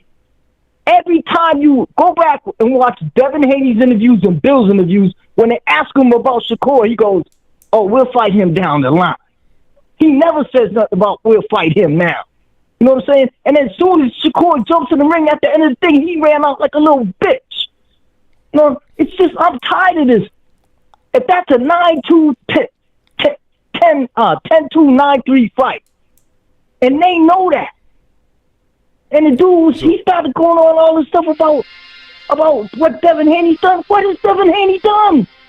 But beat a dude who got washed, who everybody overrated, Lomachenko, and beat a D-class dude. And man, I'm upset about this shit. It's crazy. I don't understand what y'all seeing. You guys see a jab and pillow talk right hand and think that dude's gonna beat Tank or Shakur? Hold on. Let me jump in real quick because what Chicken Talk was talking about, it was comparatively speaking, right? So he's talking about what Shakur is doing versus what Devin Haney has done. So if you think about Devin Haney, when he always said people go to where he took less to fight Kambosos, he said that. He asked for that. Because remember, Kambosos was supposed to fight Loma. And then Devin said, I'll take whatever Loma's going to take. They didn't give him that money. He said that. So they said, okay, here you go, motherfucker. He could have got more money. But he said it just to, you know what I'm saying? And then he's trying to throw that on him. Now that's smoke and mirrors. Don't be fooled by it. They don't want to fight Shakur. They'll fight Tank for the payday. Because even with a loss, you paid. But Shakur, they both bring the same kind of family to that fight, y'all. I'm trying to tell you.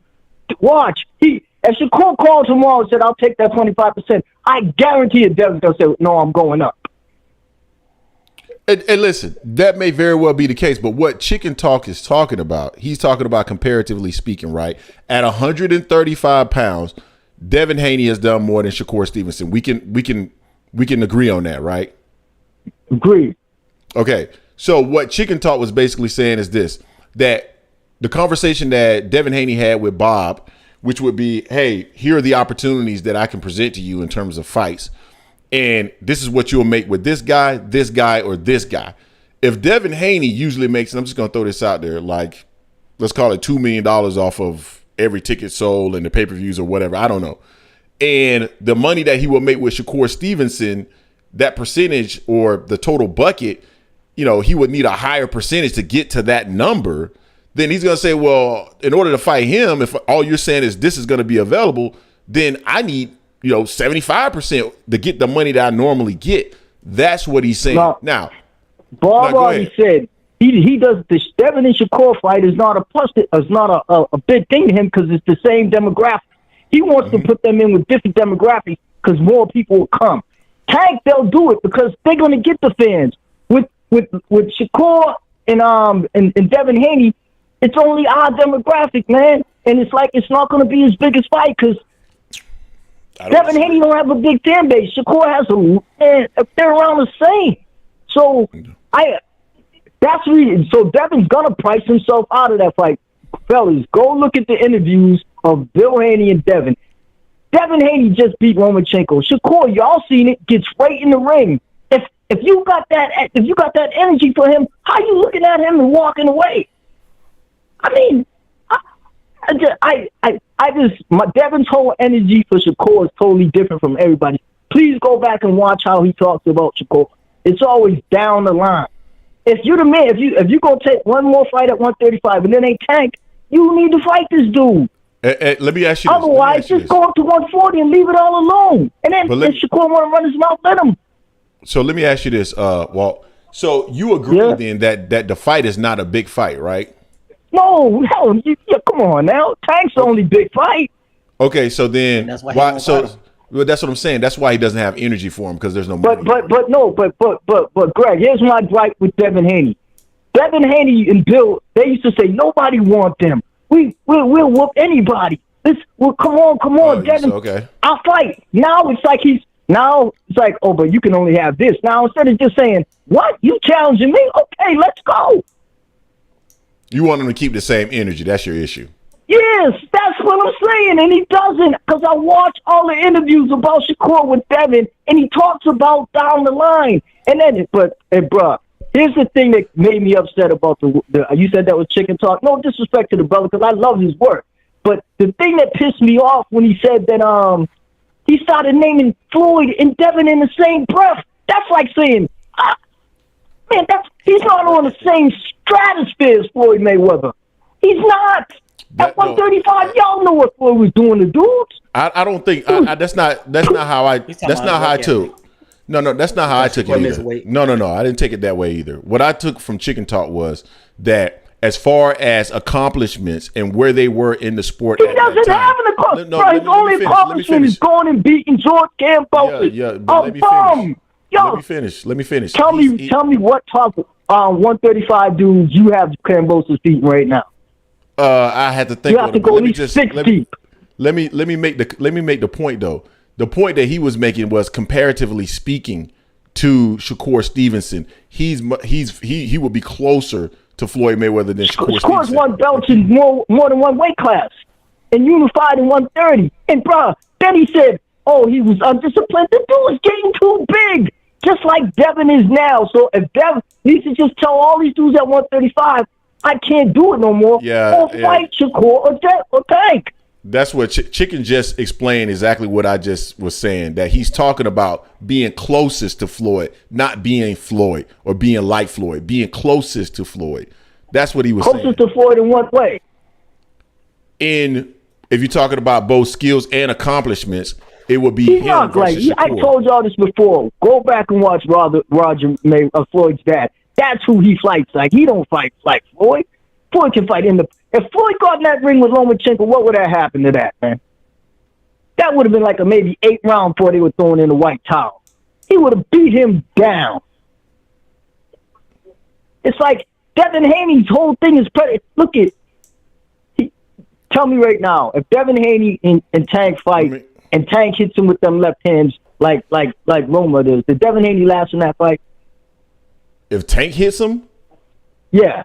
No, he's gone. Tank hits any of those guys that want to sleep. But here's the thing. Shakur's a lefty, too. He'll feast on Devin. Let me ask you this, Walt. Who is Shakur Stevenson? And then we got to move on to the next caller. I know, I got you. Who is Shakur beat on his resume that's better than Lomachenko, the version that we saw against Devin Haney? Lomachenko's the only good fight that Devin fought, and Lomachenko's over. Yo, I don't know. I never understood the Lomachenko hype because he's a great technician, quickness. But dude, his biggest claim to fame are Richard Comey and Tanaka. Yo, I get what you're saying. All I'm saying is that the point that I was making was you just told me that Shakur doesn't have. So I don't know. At 130, the dudes that Shakur beat, Heron and I always forget the Mexican brother's name. Ooh. They were on the level as the dudes that Devin beat at 135. They except I'll give you Lomachenko might be a little better than them. But that's it. Because look at what Lomachenko got the dude that comes forward like the Mexican dude that Devin beat. He got mocked. But but you would agree then that he has a better resume than Shakur Stevenson? No, because his champ. No, the Lomachenko is the better. I'll agree. The Lomachenko is the better fighter, but they all That's what I'm about to say. But the guy he fought for the championship, y'all know that dude's a C+ fighter, bro. Cambosos? But all I'm saying is that you said prior to their fighters. No, so I said this to y'all before. He has one good fight on his resume, and that's Lomachenko. Other than that, Shakur, Dude, CC, what, JoJo Diaz? Shakur, he don't go the distance with Shakur. He came up from 126. He doesn't. He avoided Shakur when Shakur was down at 126. None of them dudes do. Shakur, I mean, I guarantee you they were throwing the towel, Shakur and Kambosos. So Devin beat, and bruh, y'all know that fight was closer than a razor's edge with Lomachenko. I guarantee you Shakur mocked Lomachenko.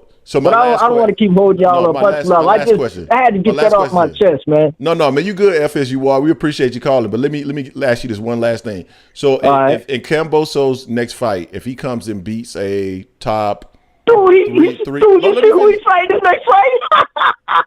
well, let's say the fight after that. Let's say the fight after that. If he ends up his next fight after that, he fights a guy that's a top 3 or 4. He's gonna struggle with that guy. Greg, remember before he fought Teofimo Lopez, he fought Devin Haney's boy who hadn't fought in 3 years, and it was a majority draw, and then he fought Lee Selby fight. He fought for his life against Lee Selby. The question I was asking is, if he come back and he looks impressive, do you elevate? If he came back and beat somebody like Frank Martin or somebody like I think Pitbull beats Kambosos. Okay. He does, bro. Yo, before when Devin Haney, the craziest thing, when Kambosos was gonna fight Lomachenko, they were calling him Kambozo. He's a bum. He's all of these things. Then as soon as Devin beat him, it's like a big feat. Well, I can't agree with that. Isak Cruz beats Kambosos because Isak Cruz his biggest thing is losing the tank with one hand. I know, but I'm exaggerating a little bit, brother. I agree with you, Jay. But I'm just saying, before Devin Haney, before Kambosos fought Devin Haney, they were calling him a bum. They were calling him a scrub. Remember Kambozo, all these things, Haney fans. And then as soon as Haney beat him, they running with it like he beat Tyson. Oh, he beat Kambosos. He went overseas. He got on the Plymouth motherfucking boat and rode over there himself, him and his dad, and they beat King Kong. They beat a fucking bum. All right, FSU. All right, y'all. Have a good one, man. Appreciate you calling in, bro. All right, later. That was FSU Walt calling in. He has some very strong opinions in regards to Devin Haney, some of which I agree with, some of which I don't. But nah, man, that's what this show is about, calling in and getting your opportunity to speak. Speak on it. Peace, yeah. Who we got?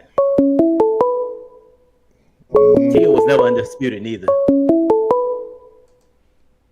Yeah, you on the Angry Man podcast with Jason and Greg, who we have in the building? Man, look, I had to call back because he attacked my character. I thought that was your name. I thought that was your number, man.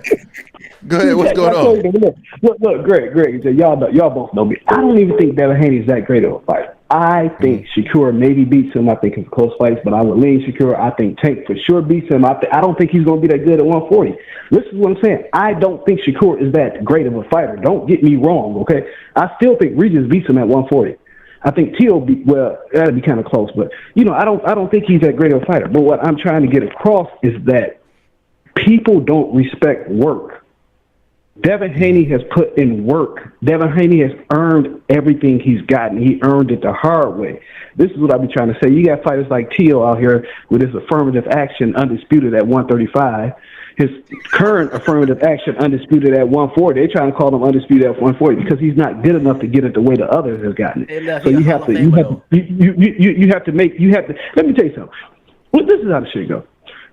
They always got to change the rules or bring up some old rules and make up whole new rules in order for others to be as equal to us. So that's what you see with people like the Lomachenkos, with the Teals. They can't go out and get an undisputed like Bud did. They can't go out and get an undisputed like Mell did. So they have to change the rules in order to make them seem equal. This is all I'm saying, okay? I don't think Devin is that great of a fighter, but I just have a lot of respect for guys that put in work, man. They get it out the mud and put in work. That's all I'm saying. Shakur would probably beat Devin, but the thing about it, Shakur doesn't have the agency. he doesn't have. He feels it should be handed to him. He doesn't feel he has to go out and get it like a Floyd. That's another thing I was kind of comparing him with Floyd. Devin has the same mentality as a young Floyd Mayweather. Well, I'm gonna take the short because I see the future. You know what I'm saying? Like, I'm gonna reject this signing bonus from Top Rank.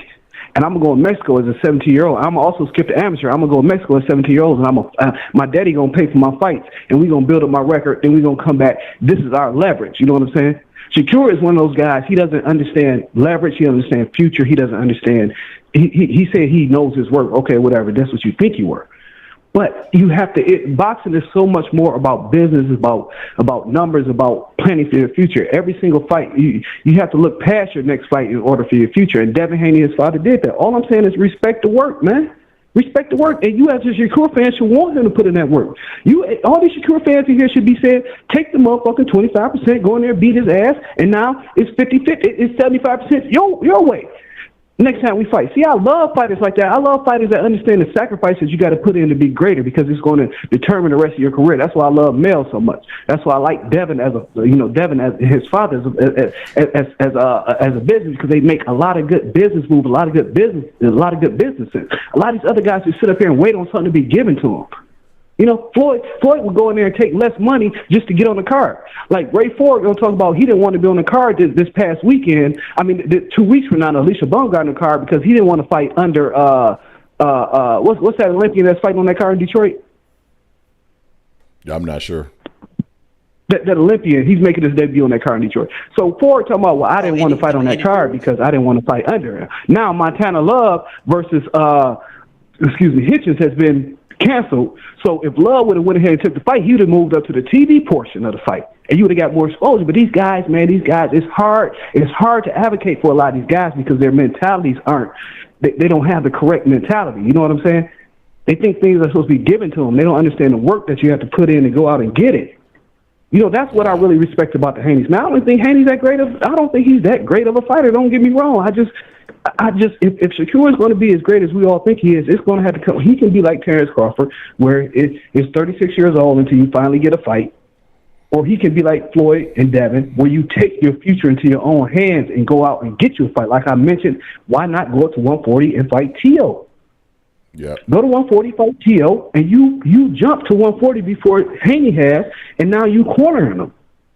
You have to map out. You can stick to the Top Rank plan, which is fight for a vacant title, and then fight Loma for unification. Okay, now you're the fourth guy to beat Loma.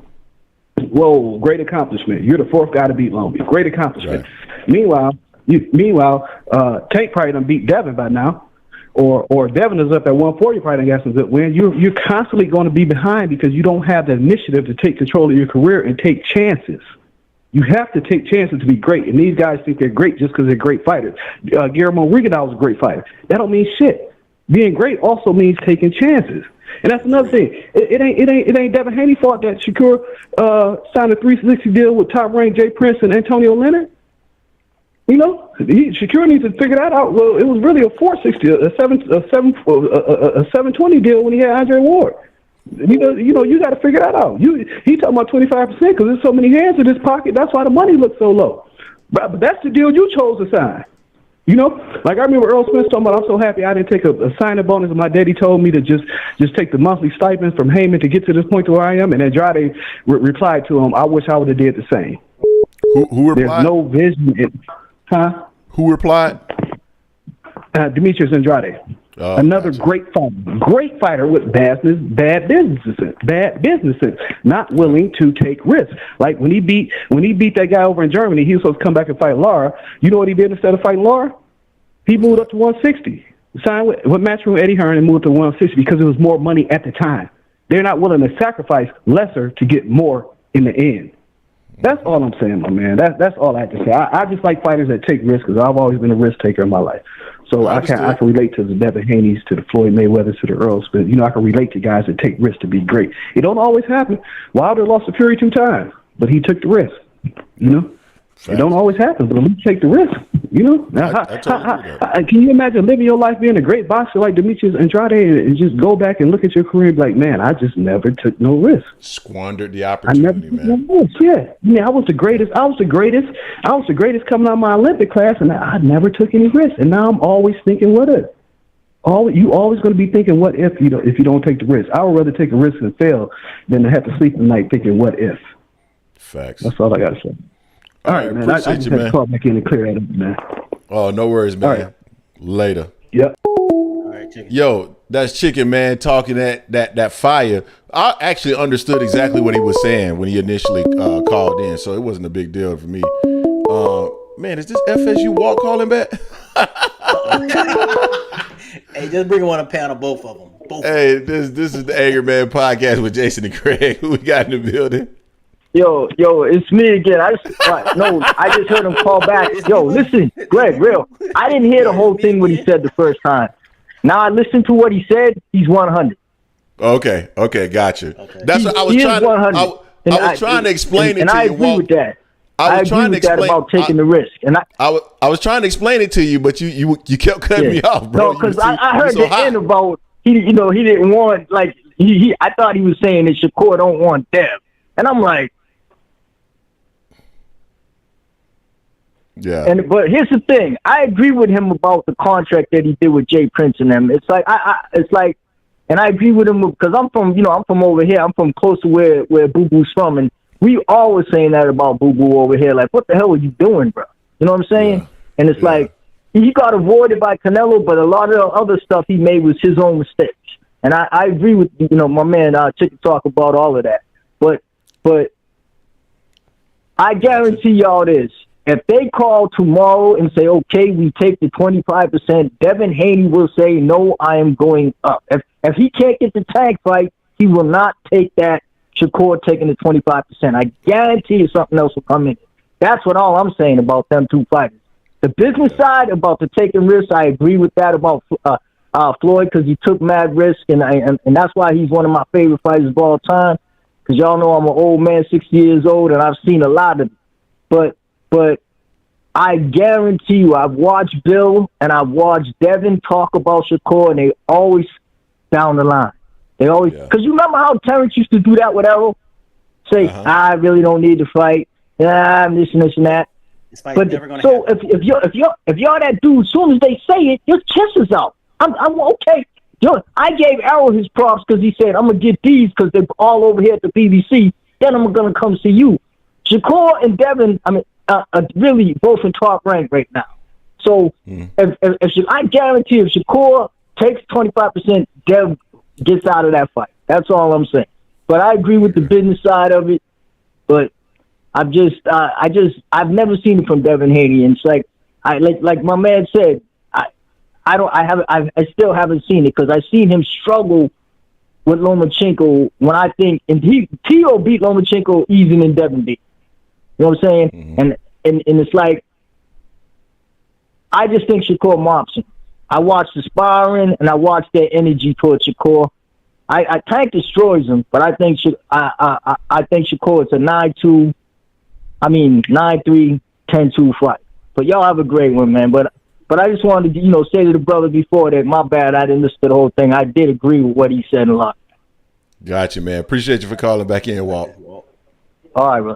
Later. Woo! Spirited debate. I got to figure out how to fireworks today, man. Number fireworks. I got to figure out how to bring multiple people in on the call, Jay. That's my next thing. We got the 267 in the building. What's going on with you? Yo, what's going on, man? This is you. What's going on? Shalom, man. I just wanted to address the guy that just called, man.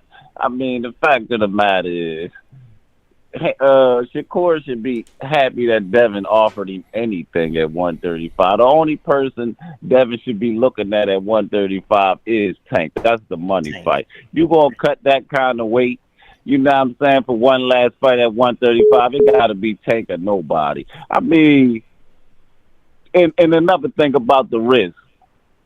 We not saying Kambosos was good. Kambosos is trash. We all know that. But you look at the deal that he had to take to get that fight. Not only that, just because he trash don't mean you don't got to take the title from him. He's trash. We all know that he's trash, but he got the belt. You dig what I'm saying? So what? Because the guy's trash and he got all them belts, you just not supposed to fight him because he's trash? It just don't make no sense.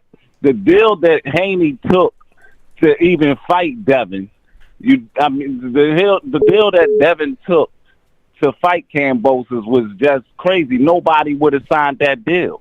Now Shakur's in the same position. He can either take the deal or not. You know what I'm saying? But like the other guy was saying, I mean, it's sacrifice. The fact of the matter is, man, Haney need to get away from Bob Arum, man. Because, Shakur need to get away from Bob Arum because Haney owed Bob Arum another fight. He could have gave that fight to Shakur. Why didn't he give it to Shakur? But he wanted to give it to Lomachenko. He would have been better off giving that fight to Shakur, the fight that he owed him with Top Rank. He should have gave it to Shakur because Shakur would have been better suited in bringing the belt to Top Rank instead of Lomachenko. You dig what I'm saying? But he didn't. He chose not to give it to Shakur. He chose to give it to Lomachenko. You know what I'm saying? But ain't nobody talking about that. Bob Arum, he need to get the hell away from Bob Arum. He's going to kill Shakur's career, man. Straight up. I don't disagree with that at all. Yeah, I agree. They could have gave that fight to Haney just as well as they gave it to Loma. They could have gave that fight to Shakur, and that would have brought the belts right over the Top Rank. But it's a whole race thing when it comes to that. You know what I'm saying? He would rather give it to the white boy. But as long as Bob Arum been in the game, he know damn well Shakur would have been better off, would have been had the better chance of beating Devin than goddamn Lomachenko. Who we kidding here? You know what I'm saying? Yeah, more than likely he would have had the better chance, but I don't know if he would have brought. I just think nobody's going to fight Shakur Stevenson because he simply doesn't make dollars or cents. He's nothing. Yeah. Yeah. I mean, being an outstanding fighter does not. And again, I'm going to say this because I don't know exactly how good Shakur Stevenson is. And I'm prefacing my comments by saying that, you got to define special. And everybody's saying he's special. How do we know that he's special? He hasn't been in the ring with anybody that would, I guess, test him to see if he's special, right? So, I like him, but he doesn't bring anything to the table in terms of financially, and just being a great fighter if he is a great fighter, is just simply not enough. At some point, Floyd was in a similar position, right, in terms of trying to get people in the ring to fight, similar to Devin Haney, similar to Shakur Stevenson, where he was more himself. Yeah, he was a dangerous fight. Like he was a really, really good fighter, but Floyd figured out a way to take the risk and bet on himself, and he figured out really how to market himself, and he took off. Exactly. So that's what Shakur needs to do. Figure out how to market himself, and he has the opportunity to take off. And I want to tell you what would solve that problem. He need to be trying to push after Javante. Instead of going the fuck and talking all this shit, chasing them belts for Shakur from Devin, you need to jump up and be trying to get a fight from Tank, because that's going to solidify everything right there. You beat Tank. Let's just say he go in there and give Tank a good ass fight and lose. You know what I'm saying? That's still up his market value. You dig what I'm saying? You picking it. You barking up the wrong tree. Devin Haney, for one, he got maybe one more fight at 135 before he go up. You know what I'm saying? If that. If he don't get Tank, he got one more fight. If it's not Tank, he's going up. I don't see him fighting nobody but Tank at 135 before he go up. We've been saying that for a long time, right, Jay? Yep. Exactly. No so why the hell is you keep barking up, you chasing these damn belts as opposed to chasing the best fighter to solidify yourself? You need to be hollering at Javante to see if Javante gonna get and try to talk him into a fight. You dig what I'm saying? That's the best move for Shakur at this stage right here. It's gonna be 25% too. Chicken Talk said when Floyd was high risk, low reward, Moses said he couldn't fight him because his tooth hurt. My tooth is. My tooth is. I remember that, boy. Hey, man, anything else you want to share with the people? No, man, I'm just saying a lot of people, I'm speaking on the other guy, and of course, Spence. I think Spence stops Crawford on the 29th. I'm going to be in the building. I'm going to be there. Yep. Me and my lady going to that fight. I got the tickets, but I think he stopped him in the 8th. What's up, man? That is what's you up. You know what I'm saying? That is what's hey, up. Hey, man, shalom to you brothers, man. Big show, big fan of the show, man. And blessings to y'all. Shalom. Shalom, man. Appreciate See ya. You are on the Angry Man podcast with Jason and Greg. Who do we have in the building? Hey, what's going on? It's Planet 619 from the chat. What's going on with your Planet 619? Nothing much. Just wanting to chime in. This Greg? Yeah, this Greg and Jason. Yeah. Oh, okay. Yeah, I asked for Greg specifically because I'm a FSU fan as well. I know. Oh, there you go, boy. Go note, man. All the no's called in here, and none of those Hurricanes, man. Oh, that is you know what? amazing. No doubt. Now, what I wanted to ask you, okay, now the consensus is that Devin took a bad deal when it came to the Kambosos fight, right? Hell yeah. It was, yeah. Okay. And the consensus was that that deal was presented by DeBella, Bob Arum in tandem with the anticipation that Devin would turn it down, correct? I don't know if it was with the... That's what a lot of people said, because a lot of people were clapping when he took the deal because they were like, yeah, they gave him that shitty deal because they thought he was going to turn it down, but he's taking the fight anyway. So, okay, at least as far as a lot of YouTube content creators, that was the sentiment. So the consensus is that was a bad deal. It was presented not in good faith. Why are we going to use that as a baseline for what Shakur should take when people are already in agreement that's a bad deal? I just don't get that logic. Because so what they're basically saying is that you need to take a sacrifice. Like, not necessarily. So Devin's deal was not necessarily a great deal, but it's not like he was tied with Top Rank for the next 6, 7, 8 years. You know what I mean? He took a risk. Was it a good deal? No. But he still took a risk because it gave him the opportunity to leverage, if he were to win, leverage what he got into something more. So if Shakur really wants to get to that level, then he should leverage this opportunity, which would be 25% in order to get to that next level. That's all they're saying. They're not saying go take a bad 8-year deal. I still don't follow that because, again, it still reverts back to what? You acknowledge that that's a bad deal. And my whole thing is, okay, Devin essentially became a top-ranked fighter when he signed that contract. That was a 2-fight deal with an option for a third. That essentially makes you a top-ranked fighter, correct?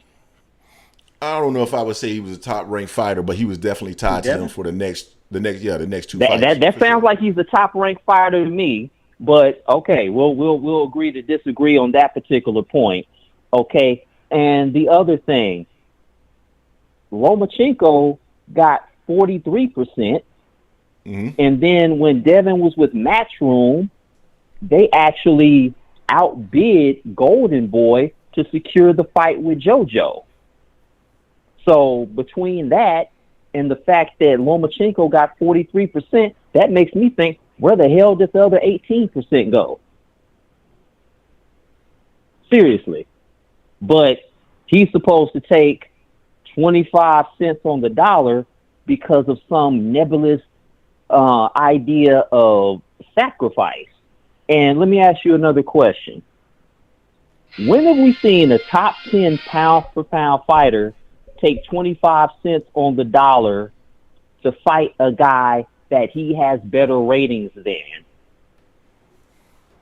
Because if you go via the ESPN telecast, Shakur does better ratings than does Devin Haney. And you mean television ratings? television ratings. I don't even want to bring up that pay-per-view because that pay-per-view didn't make any money. It generated $9 million in revenue. You paid out $7 million in salary to the main event plus the undercard. The event didn't make money, so I mean, I don't really know if you're going to use that as leverage, but even if you did, to justify a 75-25 split, nah, I can't buy that. But when have we seen a top 10 pound for pound fighter get 25 cents? So you don't. Who really doesn't have more market value than he does. So let me ask you this. Go ahead. So if you're in a situation where you are accustomed to making a certain amount of money, regardless of, whatever the situation may be, and in this new circumstance, this new business venture, let's call it, your opportunity to make that same amount of money, you need a bigger split. Are you going to be willing to invest your time in that investment? Like, and this is similar to with Devin Haney. Like, he's been making a certain amount of money in order to make the sacrifice, or in order to make that sacrifice to come back down to 135 pounds, just to do a split with Shakur Stevenson. Where I'm just throwing out a number here. I make 25% less than what I made before. Why would I do that? That's why we've been on here for a while saying that he's not fighting Shakur Stevenson. He's not, because the 25% that's offered to him is because this is the amount of split that I need to stay at the same level that I've been at, which is now undisputed, and I have a pay-per-view under my belt. So okay, that's all that's being said. Let's unpack that. Okay, you're saying Devin is used to making a certain amount of money. Let me ask you a question. Who is going to be allocating the budget towards the fight? What entity? Well, the budget toward the fight can come from multiple. It depends on how the deal is structured. Right. It could come from Matchroom. It could come from Bob Arum. Okay, what if the pushback that you get, and these are the people who are putting forth the budget, is that, yes, you're accustomed to making a certain amount, but the ROI isn't there. What if that's the pushback that they get? Then I'm not making the fight. That's you making the point. If the ROI is not on when you talk about, if it's Bob Arum and he's the one that's fronting the money, you're talking about an ROI that's required is like 25% or something like that. And it's not there, meaning like I need a certain amount of money to make this fight. And, like I'm just going to throw out $3 million, right? In order for me to be satisfied with this. But hey, at $3 million, the ROI is not there. So you need to make, 25 million or whatever. Then I'm going to say, well, the other guy needs to make less money because I'm the champion and I need to still make this $3 million. Yeah. We're kind of on the same page in a sense, because why would Bob Arum allocate money towards that kind of split and shortchange his fighter on behalf of someone whose pay-per-view did not make any money or made minimal money? But he won't be shortchanging his fighter. Because at that point, that's where we're on the same page. Because at that point, Devin Haney would be his fighter as well. Devin Haney would also be his fighter at that point because he would have signed the deal. So at that point, in my mind, right, if the money's not there from a Bob Arum perspective, he's not going to make the fight, right? Unless, okay, I'm going to make, I need to make this amount of money because the total pot is going to be this, and Devin Haney needs this amount of money. So, dude, you're the one. You're not the A side. 25% is what you'll get so that I can get my money and Bob can get his money. And then if you're not willing to take that, then you're just not willing to take that. But this dude is not going to stay at 135 pounds to fight Shakur Stevenson when, in reality, if the fight is going to make any money, it's going to be on down the line. The only person I'm staying at 135 pounds to face, if I'm Devin Haney, is Tank Davis. That's it. That's it. And I would bet $100 that he does not fight Tank Davis, especially at 135. But that's a side issue. So we're actually on the same page as far as that concerned. They're going to fight. I think they're going to fight. If that's okay, we'll see. But under those circumstances that you outlined, I agree. The fight wouldn't take place under those circumstances, especially for a 75-25 split. I ask again, where have we seen a fighter that's a top 10 guy take 25 cents on the dollar to fight someone that he outdraws and that he has better ratings than? If someone can find an example of that, cool. but I don't see it. I mean, somebody could say, well, what about Fury and Usyk and whatnot? Even though that fight never necessarily went down, it didn't because they were haggling. Because obviously Fury wanted the lion's share of the purse split.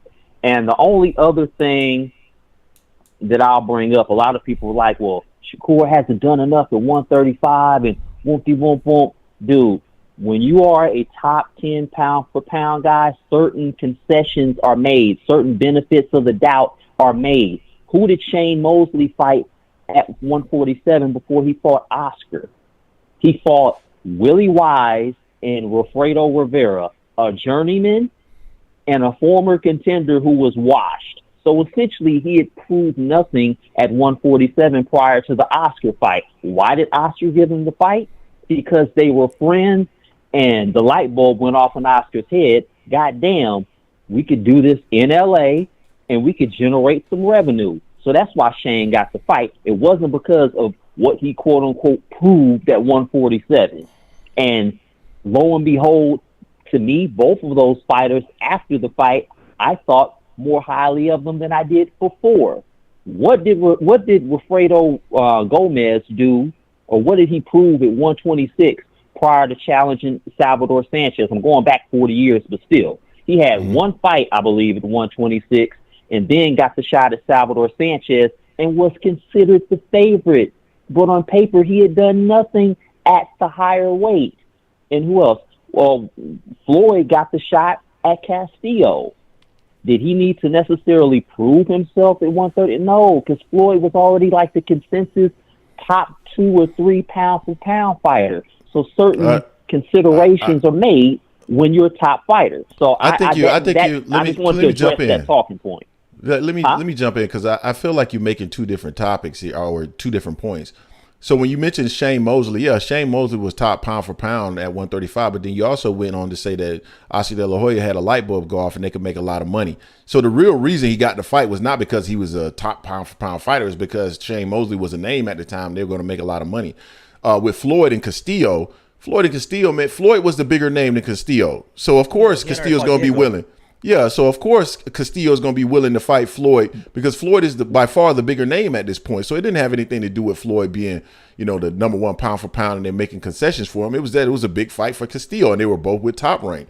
So I hear your argument, but there was no rites of passage at that weight. That's my point. They're making it seem like Shakur has to accomplish X, Y, and Z prior to that. I don't think that's what people are saying. I think people are saying that he hasn't done anything at the weight and he's not a draw.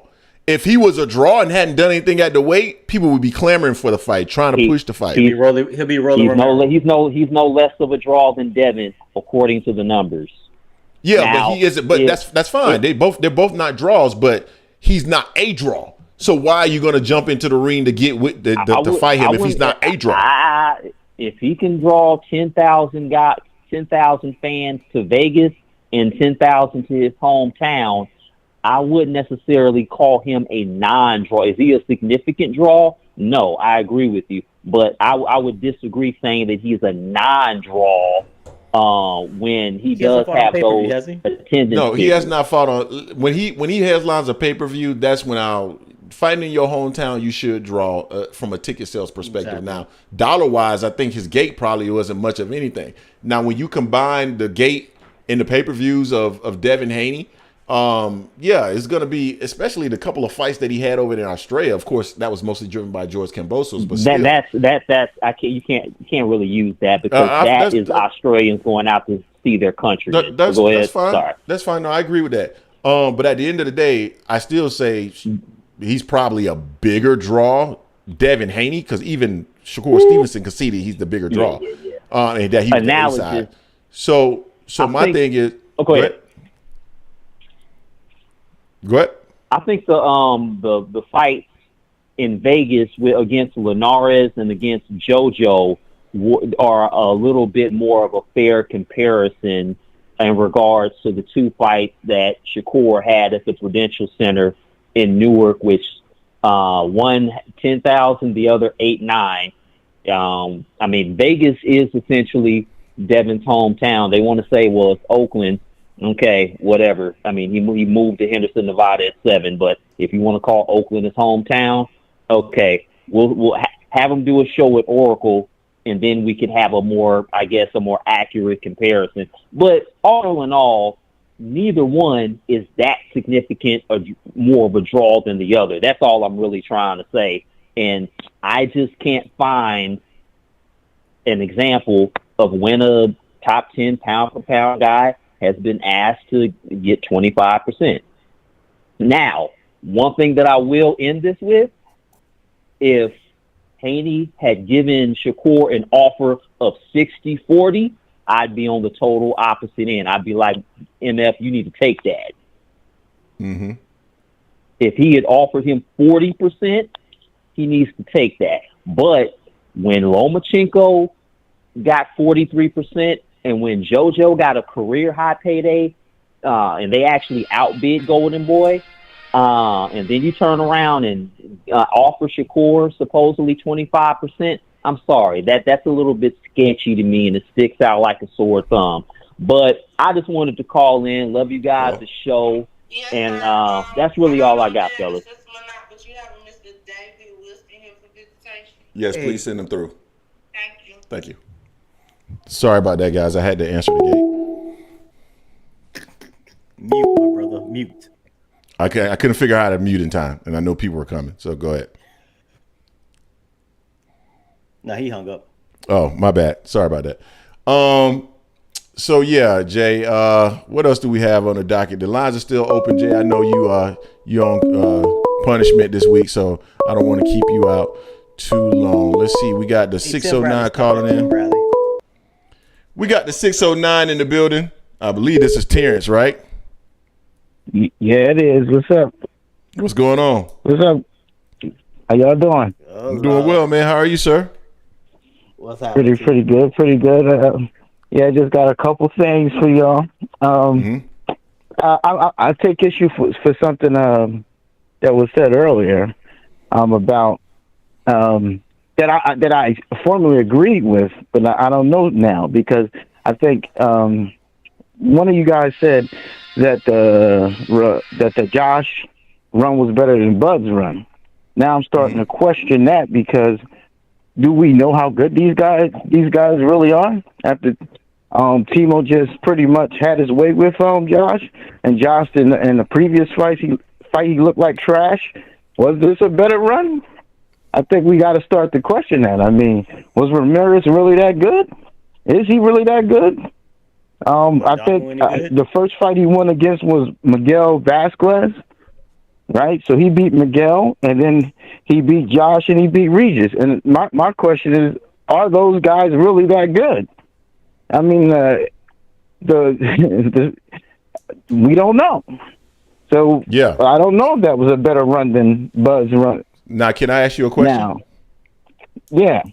So using that logic, then you can then apply it to Bud's run, and because the guys that Bud lost to subsequent to losing to Bud, then that would even make his wins even less impressive using the same logic that you're using to compare Bud to Josh, right? So in other words, Bud's resume is even more trash in your mind because of the subsequent losses of Ndongo, Delorme, and Victor Posel, right?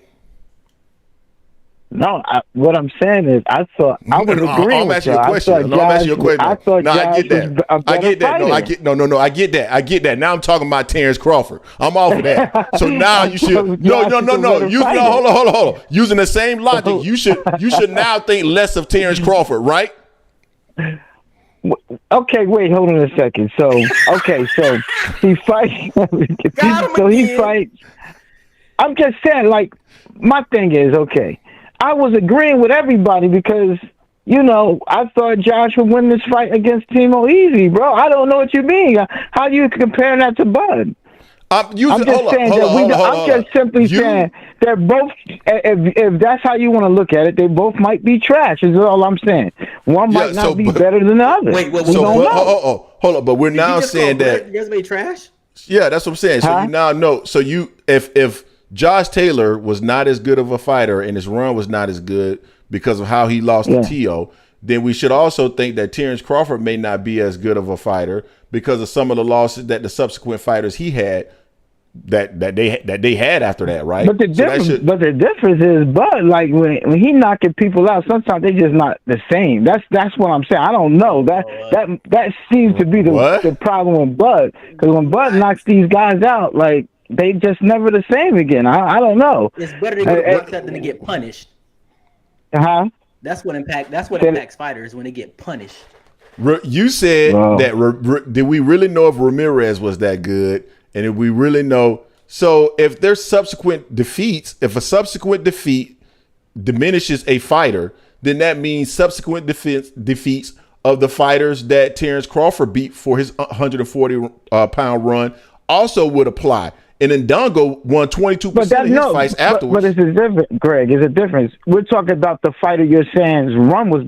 This is a comparison between two fighters, Bud Crawford, and everybody's saying Josh run was better. Look what that. Let's stick with the run. We're talking about the fighter himself. When did Bud look like Josh? Never. When did Bud look like Josh? Never. That's what I'm saying. Are you comparing the fighter or the resume? And we're saying that his run was better when he looked terrible. You think Bud's gonna look like this against Spence? Come on, man. Bud ain't gonna never look like this guy look. He looked like trash. Like he shouldn't even. Like Timo was like 10 times better than this dude. Who is Bud gonna look like that against? That's all I'm saying. I'm talking about just a defeat. You mentioned a defeat, and then you started talking about how good the guys were that he actually beat if he lost. I'm just saying a subsequent defeat then means that you're diminishing the actual fighter, right? And the people that they beat. So if I'm in Ndongo and Ndongo was 22-0 at the time he faced Terence Crawford, and then and then he goes on to lose to Terence Crawford and then lose 22% of his fights, then that means he was never that good to begin with, which means you now believe that Terence Crawford's resume is trash, and therefore beating trash fighters, he's probably trash too. I'm just making all the connections. Greg, that's not what I'm saying at all. That's what you should. That's what you should be saying. I'm talking about the fighter himself, the one that you're comparing. No one's comparing Delorme. We're comparing two fighters, right? Who runs? We're comparing Josh run, right, versus Bud's run. And what I'm saying is the fighters he fought couldn't have been that good if Timo beat him like that. That's all I'm saying. He got beat badly by Timo. So that's all I'm saying. Like, how good could this guy be if he got beat like that? Is all I'm saying. Bud ain't never been beat like that. That's all I'm saying. That's the only point I'm making. No, I get what you're saying, but I'm taking your point and I'm using it against you. That's where you're not. How you using it against me? Because Bud never got beat like that. Greg, but listen. Yeah. I'm not talking about. I'm now taking your logic, meaning I can now question everybody that he beat. He being Josh Taylor because of how he because of his performance, because of his one performance. Yes, I am doing that. Okay, let's put that in place. So we got that there. Now I'm going to use Julius Ndongo. He looked like trash in every other fight after Terence Crawford, which means that I have to question every win that he had when he was 22-0. So that means he was really a trash fighter. Stop. No, it's the same thing. You keep trying that. I'm talking about the fighter himself. The one people are saying Josh Taylor, his run was better than Bud's. And the reason I'm saying it's not is because the way he looked. When do you gotta say when did Bud look like Taylor? I'm not arguing the runs. I don't care about the run. You see, that's where you're going. Okay, I don't care about the run. People have said that. That's all I'm saying. Yeah. So I'm not talking about the run. We got to question that now. That's all I'm saying. Okay. We don't know about this run. Yeah, exactly. Now I'm taking that logic and saying I have to question Terence Crawford's run. Okay, y'all keep listen. You can question that all you want, Greg, because guess what? July 31st, he gonna show y'all. You can question all you want, but I'm just hoping that when he show you, y'all don't start your excuses again. I'm saying on the record, I'm not gonna make any excuses for Bud. If he loses this fight to Spence, hey man, listen. I'm saying Spence is top five in history. But hold on. I just hope y'all could do the same. That's all I'm saying. I'm not gonna make any excuses. I hope y'all could do the same. I'm not gonna make any excuses, but all I'm saying is that using your logic by default, right?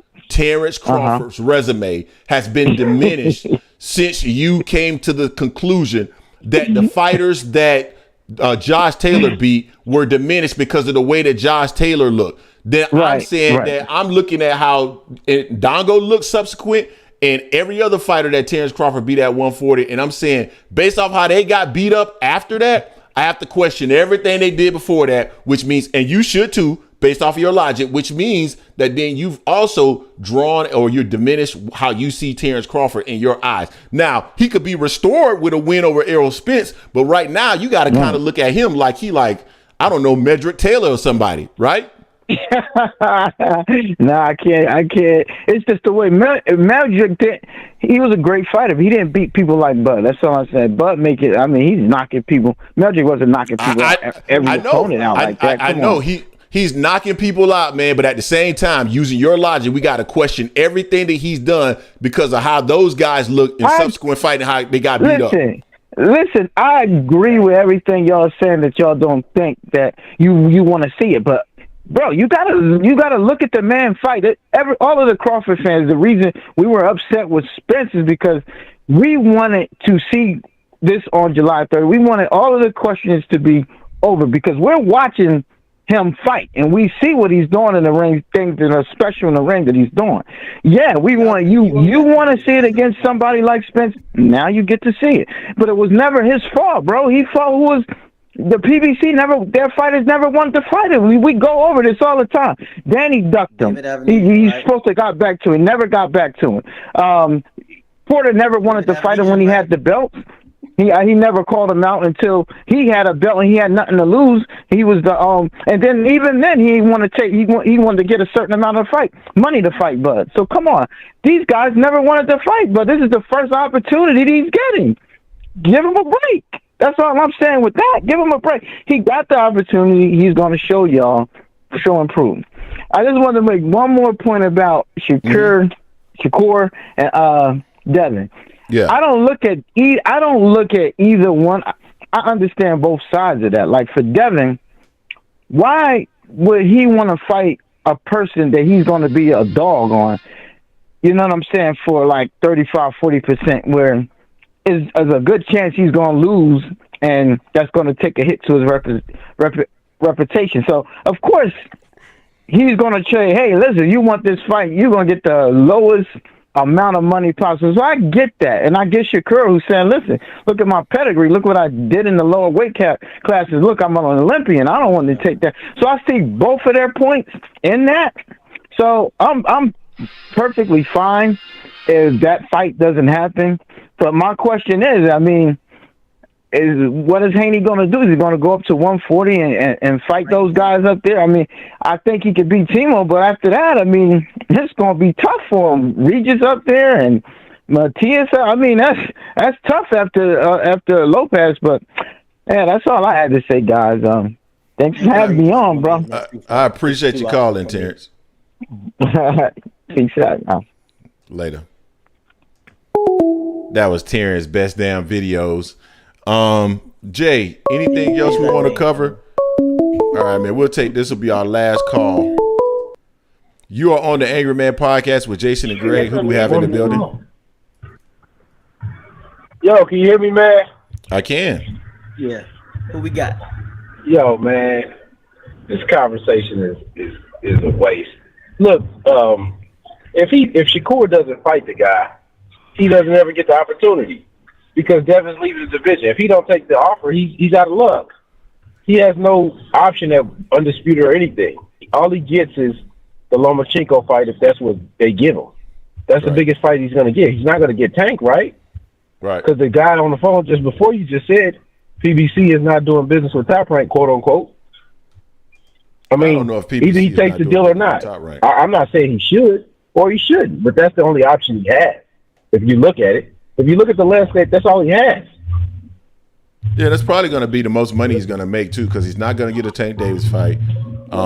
If he were to take on somebody like Frank Martin, it's not going to make a lot of money, and so big risk, no reward. Yep.